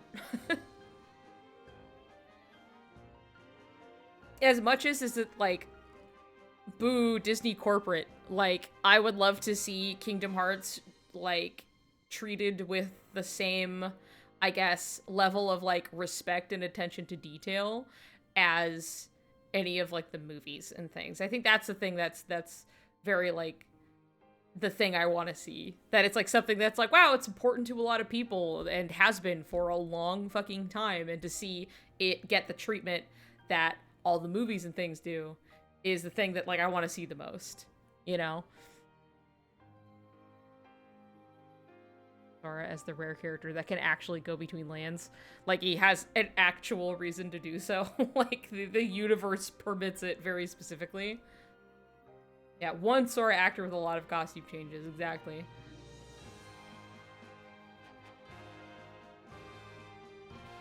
Andy kisses boys! Perfect. Who let this guy in here? I keep looking at him, but I do that every day. Like, he's just sitting, and then I just go, oh.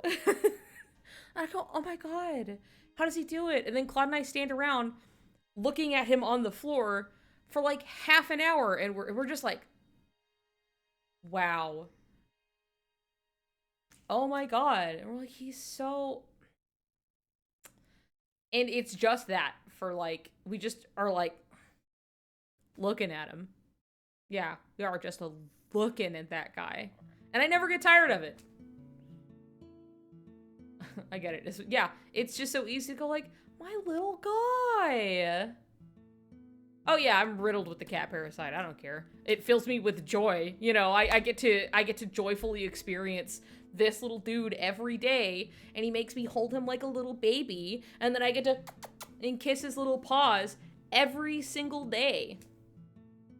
I don't care if I got worms. That's the worms talking, by the way, but, like, I also agree with them.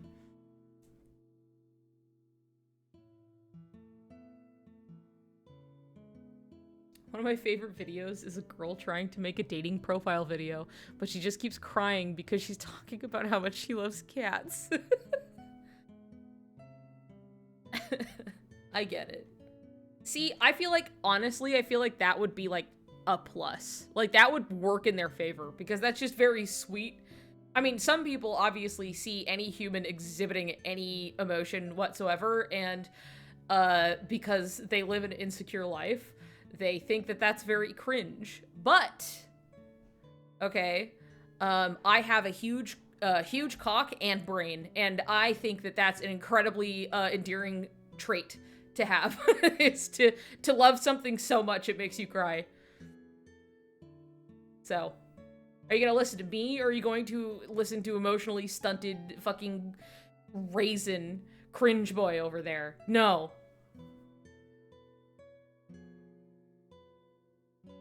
This is the video.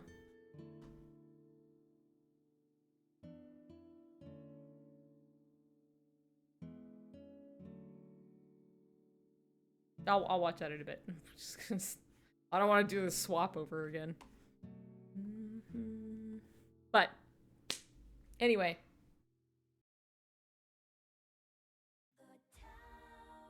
I always think it's funny when cats go to, like, they're, like, obviously sleepy, but they're not, like, going to sleep, so they just are, like, there, and they're just, like, for a while, and that's what he's doing right now.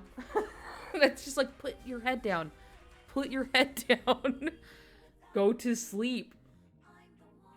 It's like a dad in a chair, you know, and it's just like, Dad, why don't you go lay down for a nap? And he's sitting there, and he's like, no, I'm fine.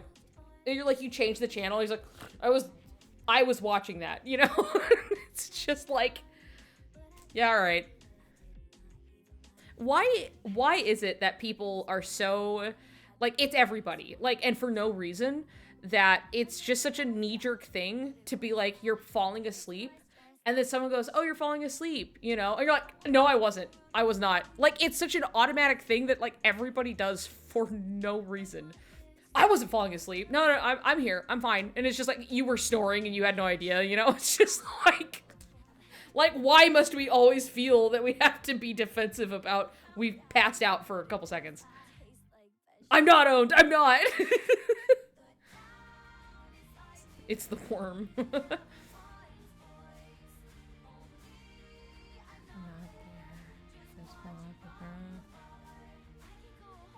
PTSD from being called out and ridiculed for falling asleep in school. See, and that never happened to me. And I slept in school a lot. And I know I've told this story before, but it's just one of my favorites that happened to me. Being that I was in high school and I was a senior.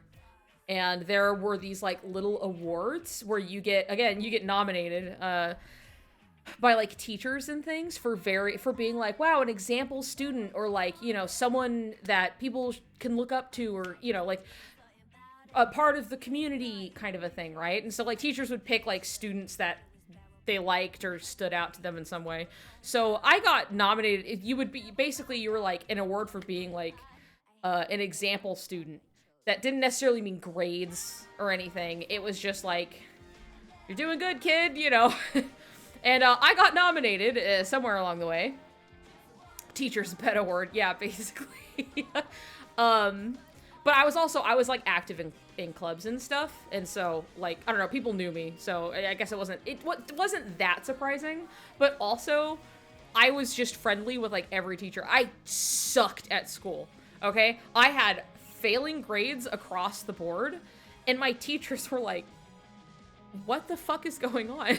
Because you're acing all of your tests, but there's like nothing here. And I was just like, I don't know.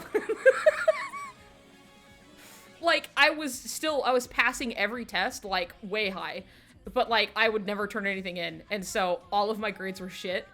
And the teacher's like, okay, so you're obviously retaining something, but like, what's going on here?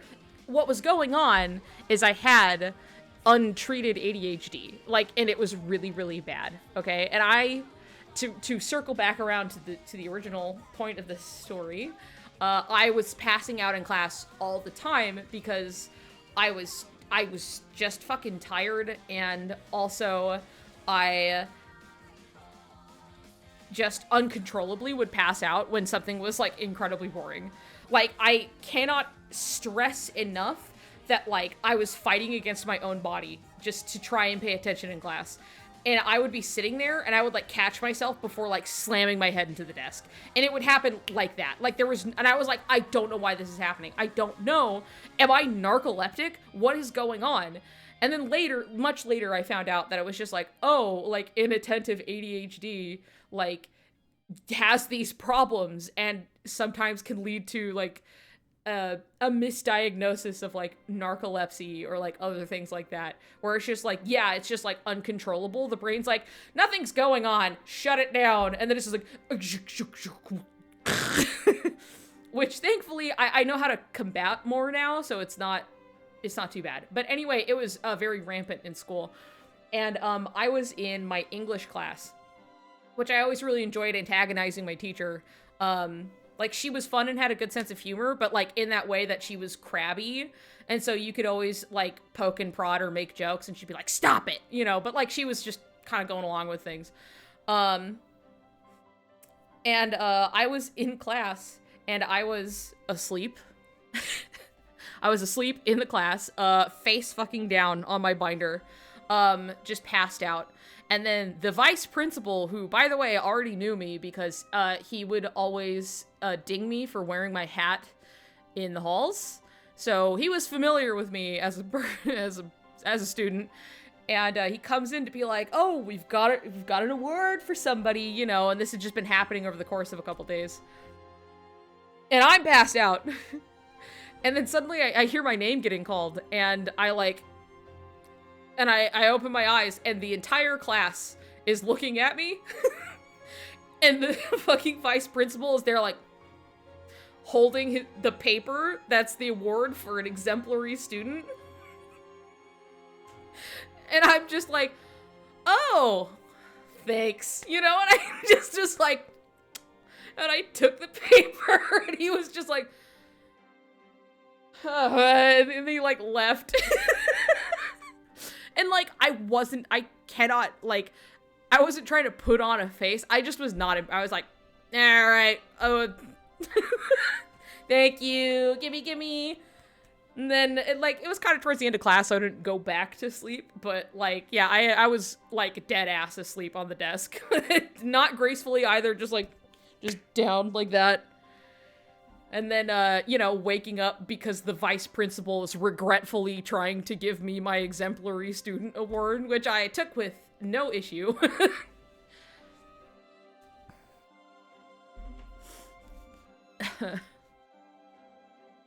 Damn, I wish that were me. I never got anything and I tried sometimes. I did not. It's literally like I completely got through everything, not out of like a purposeful lack of trying. Like there were obvious, like, now that I know, I'm like, the signs were so clear that like I was struggling like really bad with ADHD. Also, home life was not great. I was like partially homeless at the time. So like, you know, not the best scenario to be dealing with. But if anything, boy, was I loud and friendly as I am now. Can you believe it? That I may have been like talkative and like friendly and making jokes or whatever, and then like my teachers liked me, but also I passed all of my tests, so they were just like, well, okay, you know. And that's how I like made it through. I got a science book for also being a nerd. You, Loud, the Tank. It's me, Baby Tank. Woo! But anyway, genuinely, I actually, like, I did not do well in my classes primarily because I could not get myself to do paperwork and things. But I did manage to do, like, okay. I could typically BS my way through stuff enough. I would have, like, passing grades, and if a class had my attention, I actually had a good grade in it. But that was kind of few and far between, and which is why I was failing every class in, like, 7th grade, but I had, like, a high B in, like, science, because I was just super interested in it at the time. And everyone was like, they had to call my parents in and everything, and they're like, what is this? And they're like, I don't know. Like, I was failing art, too. Like, it didn't matter what it was. I was just like, ooh, science is cool, wahoo, you know? So, it really fucking depends. We've got to meet up again. When the fuck was KHO? 2019? 2019?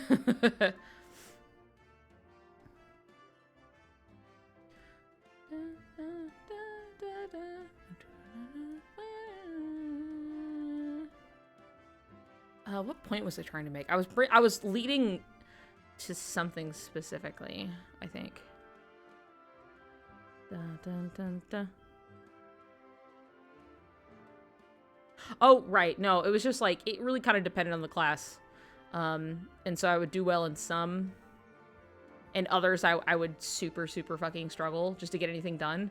But anytime it came to a test, I like always scored like unreasonably high compared to the amount of work I was actually doing, which is really what threw my teachers for a loop. And that they're like, okay, clearly you understand the material, but like nothing is happening. Like none of the work is getting done. So the only class that like I almost like genuinely like that it almost actually kept me from graduating was math.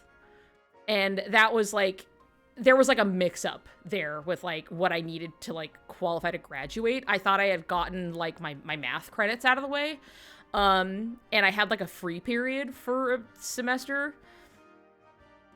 And then I got alerted. They're like, no, you still need to finish actually like a chunk of like math. And I'm like, well, who the fuck let me then? Like, who let me just fuck off? That's you let me do that. I didn't know I needed that. I was under the impression that we were done here because I was taking other like credits, doing some other shit. And so and then I had to like go back in literally like the last like quarter before like graduation and like blast ass on like math. Thankfully, it wasn't difficult math. I was in baby math for stupid idiots who don't understand math. So I was just like, okay, I just need to like put my head down and like just do the math and shit. And managed to skirt by and it was fine. But that was the only thing that was like, oh, real? I might not graduate if I don't finish this. And then I did, so we're fine. Got out of there.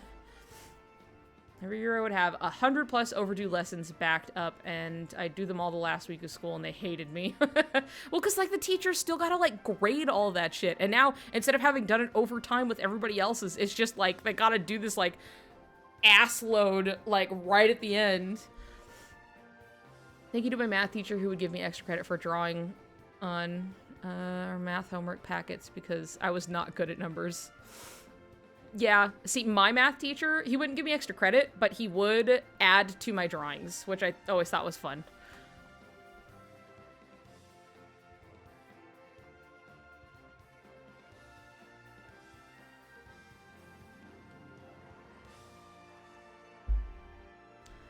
I did great at school up until college, when I realized I could just not go to class. No.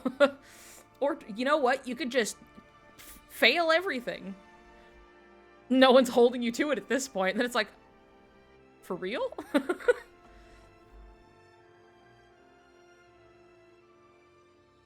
They put me in advanced algebra one year. None of it got done. I tried. See, I am not great with math. Generally, something about it just doesn't fucking click in my brain, and I have to very, like, think about it, even when it comes to, like, some simple math sometimes. It's really annoying. I think, you know, it's a skill like anything else. You can get used to doing stuff. But not easy for me. And, the thing is, the math for babies was still pretty easy, and I accidentally did too well at first. And so they're like, oh, we're gonna bump you up to, like, normal math. And the only problem here is that doing that makes me skip all of the shit they were already learning the other half of the year into shit I don't know and have no basis for. And I'm just like, what? You threw me into the deep end. Like, what am I supposed to do? And I was so, like, this was already not easy for me. And my teacher seemed more frustrated that I didn't understand. And so I remember her just being like, I don't know. You know, I don't know how to explain this to you. And I was just like, cool, thank you. And then I had to, like, I had to go and talk to them and, like, switch it back down to, like, easier math. And then I had to not do as well to make sure I stayed there. So, real awkward position to be in.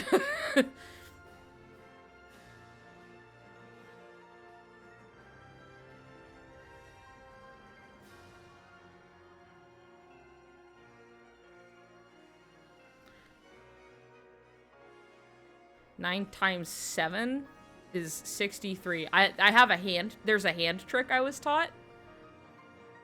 Do you want to know the hand trick of multiplying by 9?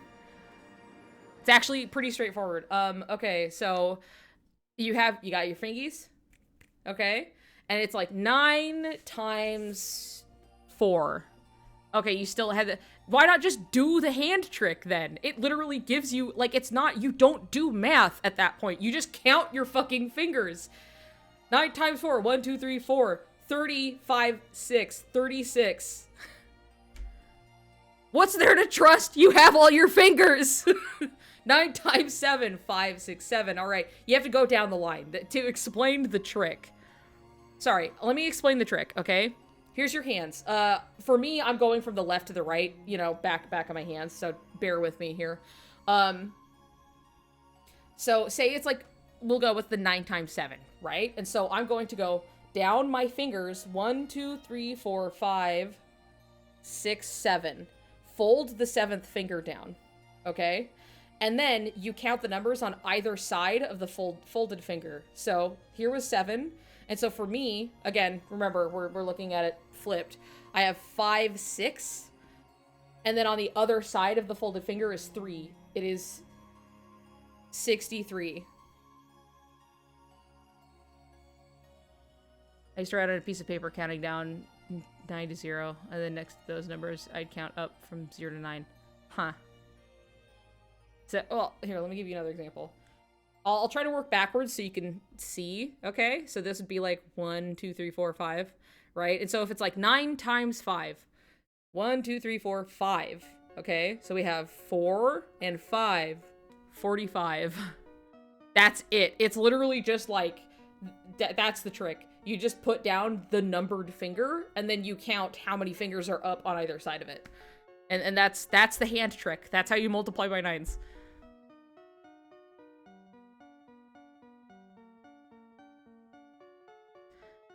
Joshua explained something to Sora in Dream Drop, and he's like, haha, oh, but he clearly doesn't understand. This is how I feel.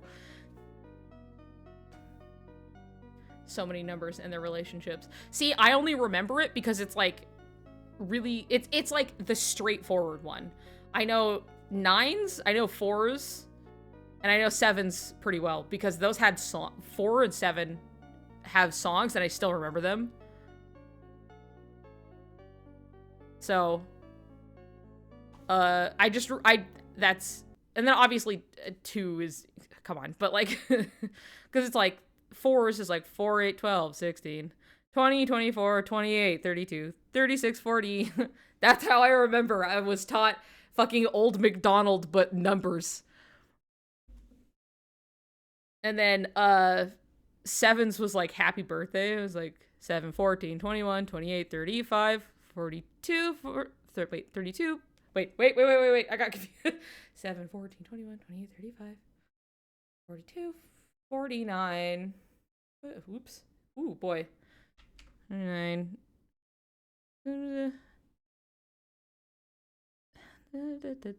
Shit, I've lost it. I've lost it all. See, that was me this morning. Look. No one helped them. You don't have to help me. That's fine. I don't care. If I don't remember, I don't remember. I'm not about to do the math in my head to remember. I'm just like literally the song. But the 9s trick is actually just very handy because like I said, it's just straightforward. And it's just like, oh, okay. 9 times 8. 5, 6, 7. 5, 6, 7, 8. And so it's like 5, 6, 7, 72. Bing, bang, boom.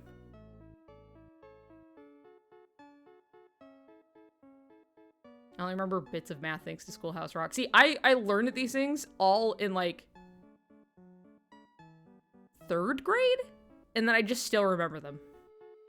Obviously, I don't remember 7s well enough, but obviously it would end in 70, because 7 times 10, wait, 7 times 9. 9, 6, 7, 63. Okay. Yeah. Yeah.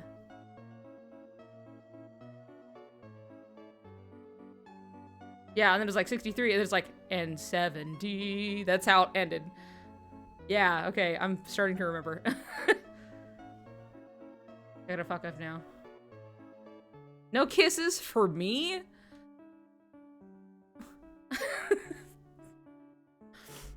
Let's see. I think I might specifically have number dyslexia. I just did research for an animated film. That's fair. Fuck me yourself, then. Animated film where I had to relay the dates, 1978 and 1987, and then my brain short circuit. I mean, to be fair, they are very similar numbers. I think anybody can get this mixed up.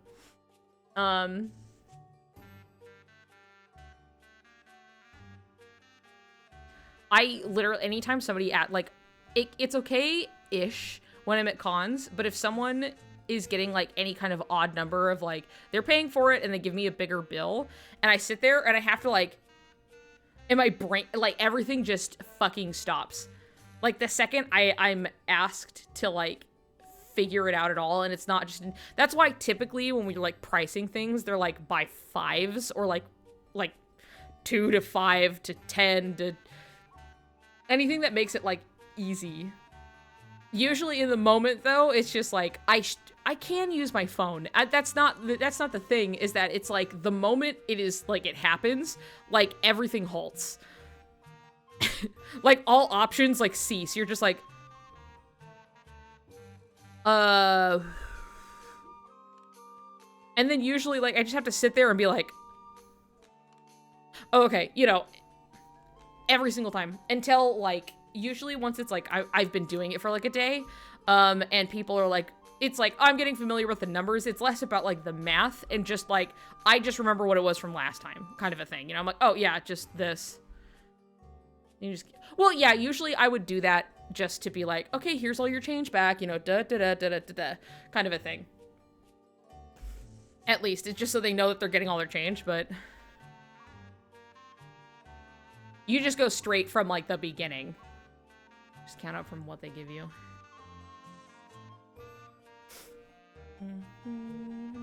Or, no. Until you hit the amount of money... Count back change. You just count up from what they give you. Like, give me an example.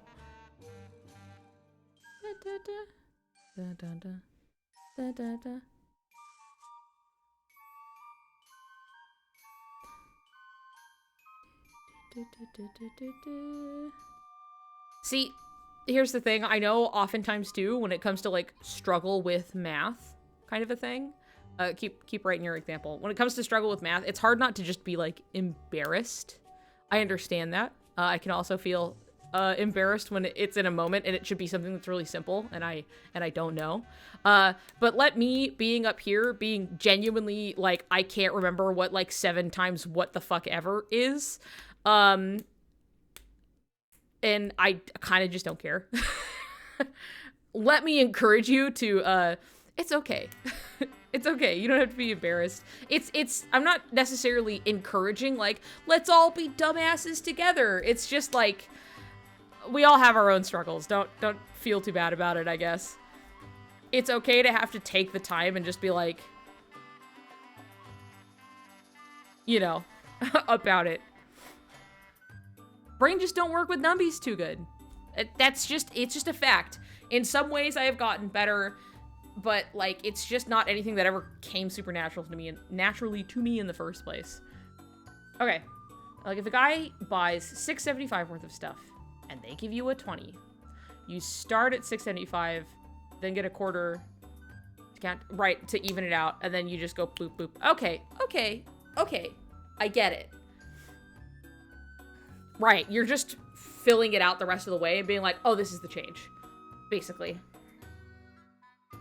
So you even it out, and then you're like, okay, now we're going from 7, and then we have to count the rest of the way up to, like, 20.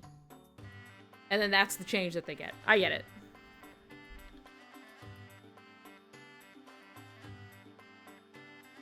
I understand what you're saying now.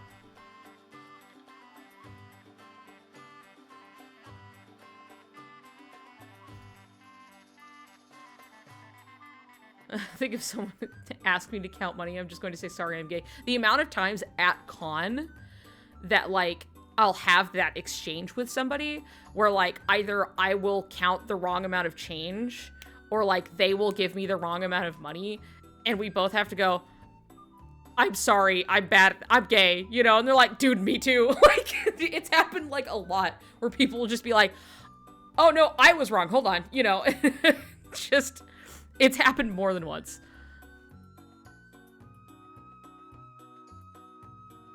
Oh my god, that's probably the worst. When it's just like, you have it, you're like, oh yeah, I know exactly how much to get. And then they're just like, oh, here's this, like, I have some extra change to even that out. And I'm like, you don't understand, like, the banana peel you just threw under my feet. Like, you are completely, what? Like... And I've had people do this when I'm like, I think, like, at a con, it's kind of nothing, right? But working retail, that part is not great. And that's happened more than once to me with people being like, oh, I'll just put this in so it's even. And then I'm suddenly like, I don't actually know what I'm doing with this. And then people getting pissed about it. That's kind of probably the worst part to come from all this, so...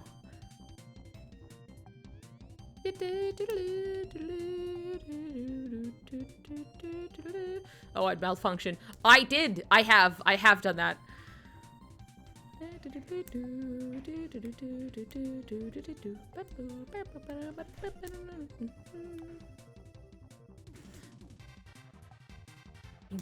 Fish. Binky. Fish. Binky. Fish. Yeah, I can't blame you for not wanting to work a retail job. It sucks because nobody wants to like respect you as like a person, so. I know, the people who jump down on your throat if you need a second to process. And it's always, especially like older folks who are just so convinced that the youth of today is just so much worse than their obviously smarter, better off generation. And you're like, man, I am just a guy just trying to get through the day, okay? Just not my strong suit, buddy. I'm sorry.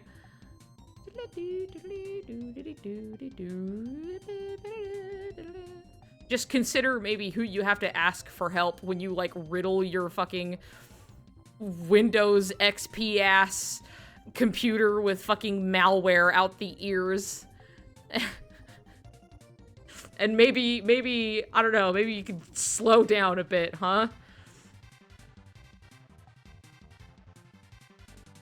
I'm so glad I have not worked a retail job, and I would not make it. Not that a survey call center was nicer. I guess you just don't have to deal with people in person. Makes it a little easier. It's still not great. You still have to, like, cold call people a lot. Unless you were a call center where they were calling in. It depends on the one. I get it, Janet. Your teacher probably hit you with a stick. Please give me a second. I'm sorry you're a victim, but, like, don't be taking this out on me, man. You're the reason the economy is shit, Harold. Let me take another 5 seconds to calculate so you're entitled to ask and get 3 whole quarters you're pitching a fit over. Some good experiences with my last job as a call center where people called in. Like, you're still gonna get people angry when they call in, but, like, I feel like there's just, like, a bit more control and, like, mitigation to when people be doing that. When they're calling in versus, like, having to cold call places. They're probably gonna not listen to you a lot of the time, but...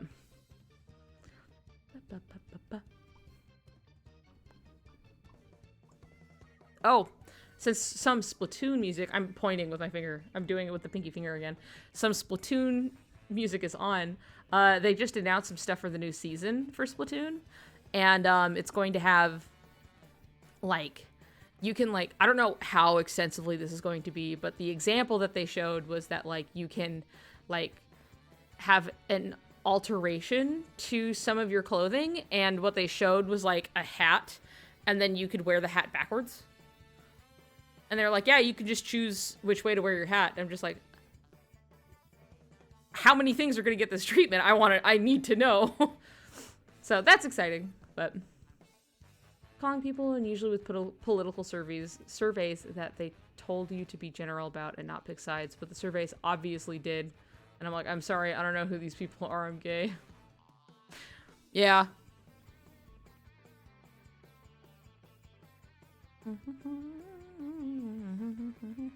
We've gotten, like, some political surveys, like, phoned in here, and my partner would, like, answer them. They're like, what do you think is, like, the issue with, like, you know, there's, like, an increased homelessness issue and, like, all this other stuff. And they're just like, landlords. It's all landlords' faults. And then it's like, how would you fix that? Getting rid of landlords. It's just, like... And the person on the other side being like, yeah. I mean, you're not wrong. But still having to be kind of neutral, but, like being like... Yeah.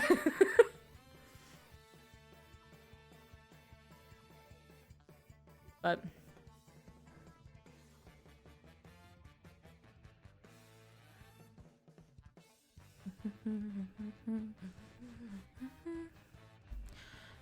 I have, like, the only landlord that is good, but landlord should still meet me in Minecraft. It's nice to have at least somebody who is a nice, like, they're just... It's nice to have somebody be, like, reasonable, but, like, like fundamentally, like landlords just shouldn't like at all. Have you decided on a team for the Splatfest? I'm probably gonna go with Fry. Like, she's not gonna fucking win, but like, that's why I gotta stick it out. Gotta stick it out for good old Fry. She keeps getting kind of the shit end of the stick, I feel like. And also I just like her, but I mean, it's probably gonna be Shiver. It's just a hazarding a guess. It's gonna be Shiver, but like, who will probably win or be the most popular vote, etc., but I don't care about that. I care about following my heart, you know?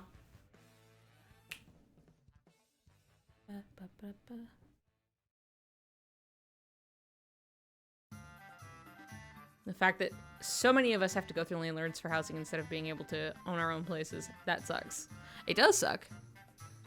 It's really, really shitty. And like the idea that like my parents never fucking did, right? But a lot of people my age and their parents very easily or people even just like, I'm at the very like tail end of like millennials. Most like millennials are like older than me. I was at the end of it.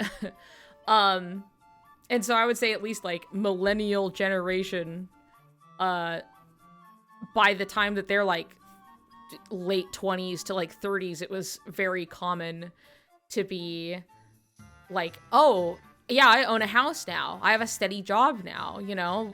Wahoo! But,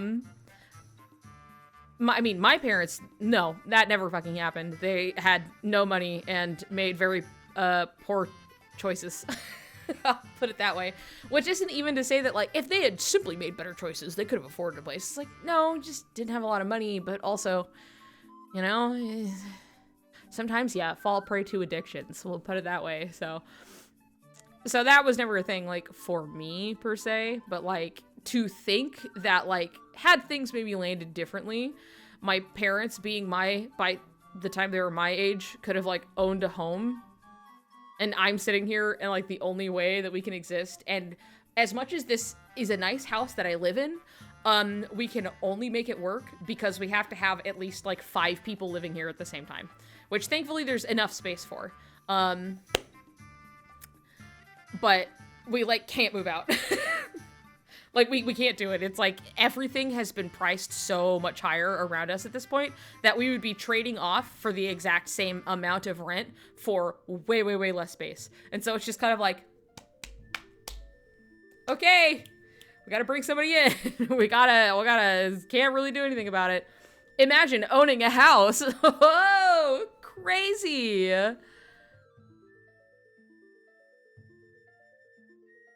Landlords keep raising the prices when they do not need. Of course they don't need to, but like it's money and they're allowed to, so they're going to, and they do. Which is why rent capping is really, really important. It's not necessarily a solution because paying rent in general sucks dick. Especially when you're paying rent to somebody who won't actually fix the problems with the house that you're paying to live in. Most of the time. But it is something that would at least keep things manageable. You know what I mean? Oh yeah, it's been so bad, especially recently. And even where I'm living, we got new landlords. And while before every year they would bump it up by like 50, maybe 100, you know, and it very slowly was increasing. This time they were like, nope, $200, up, up, up, up. We're just like, I'm fucking coming for you.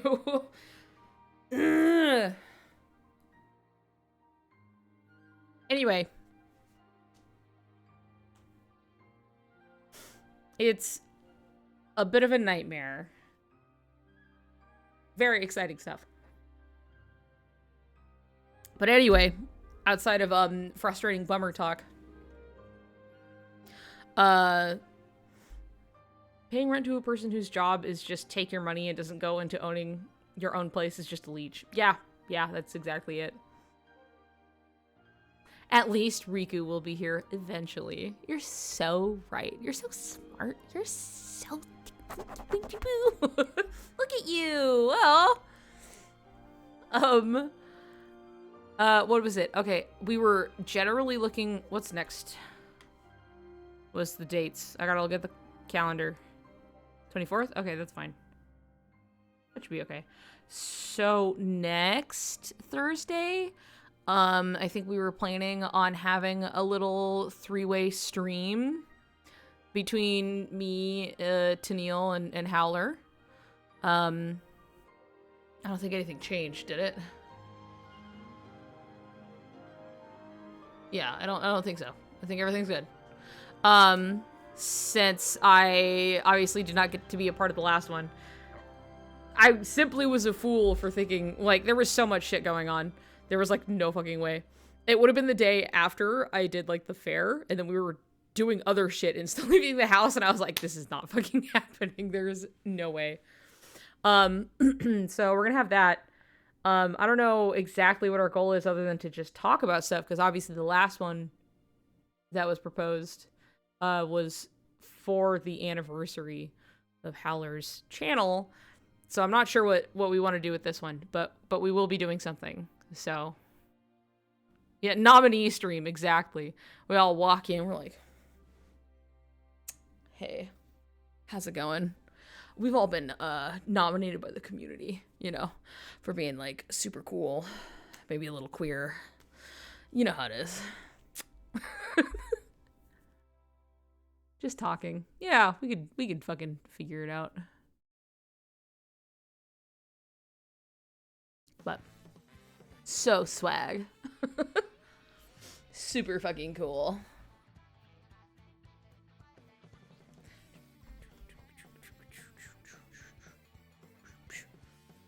Oh, right. I was like, why are my fucking shoes in here? I brought them in. It was me. I did that. That's so funny. Get rid of the key keepers. Now get ready for the queer keepers. Yeah, that's pretty good. What are you looking at me like that for?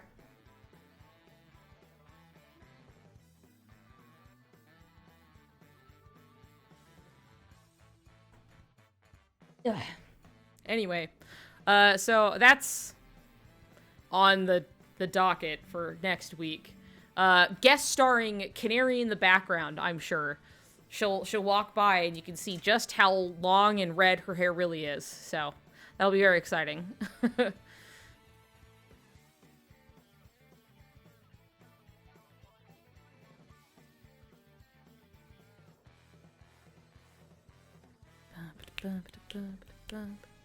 Yeah, Canary jump scare.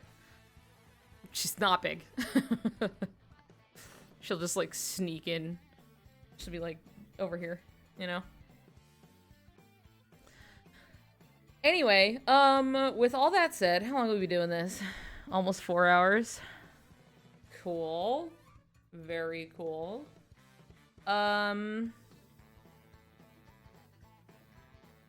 I suppose I wouldn't mind ending stream for now, unless there is something we desperately need to talk about. But, Saturday, I'll figure out what we're doing on Saturday. I still have Recoded to play.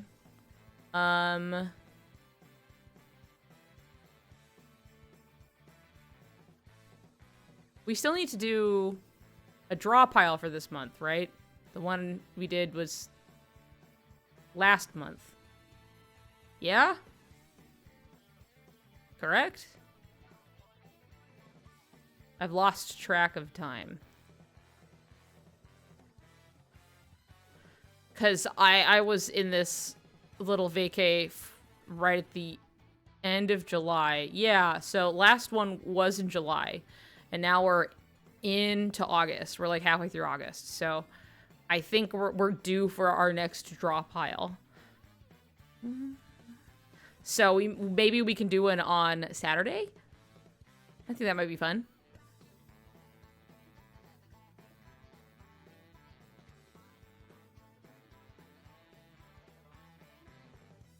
But yeah, I think we'll try to do that. Um, yeah. I might be busy on Tuesday, though. We'll see about that. Because we just might be having to do shit. I'll feel it out. But Saturday, we can try doing draw pile. Yeah, here's my heads up. This is my warning. For a draw pile on Saturday, if you need to get things sorted out, you've got at least you got a day and a half to do it. Okay?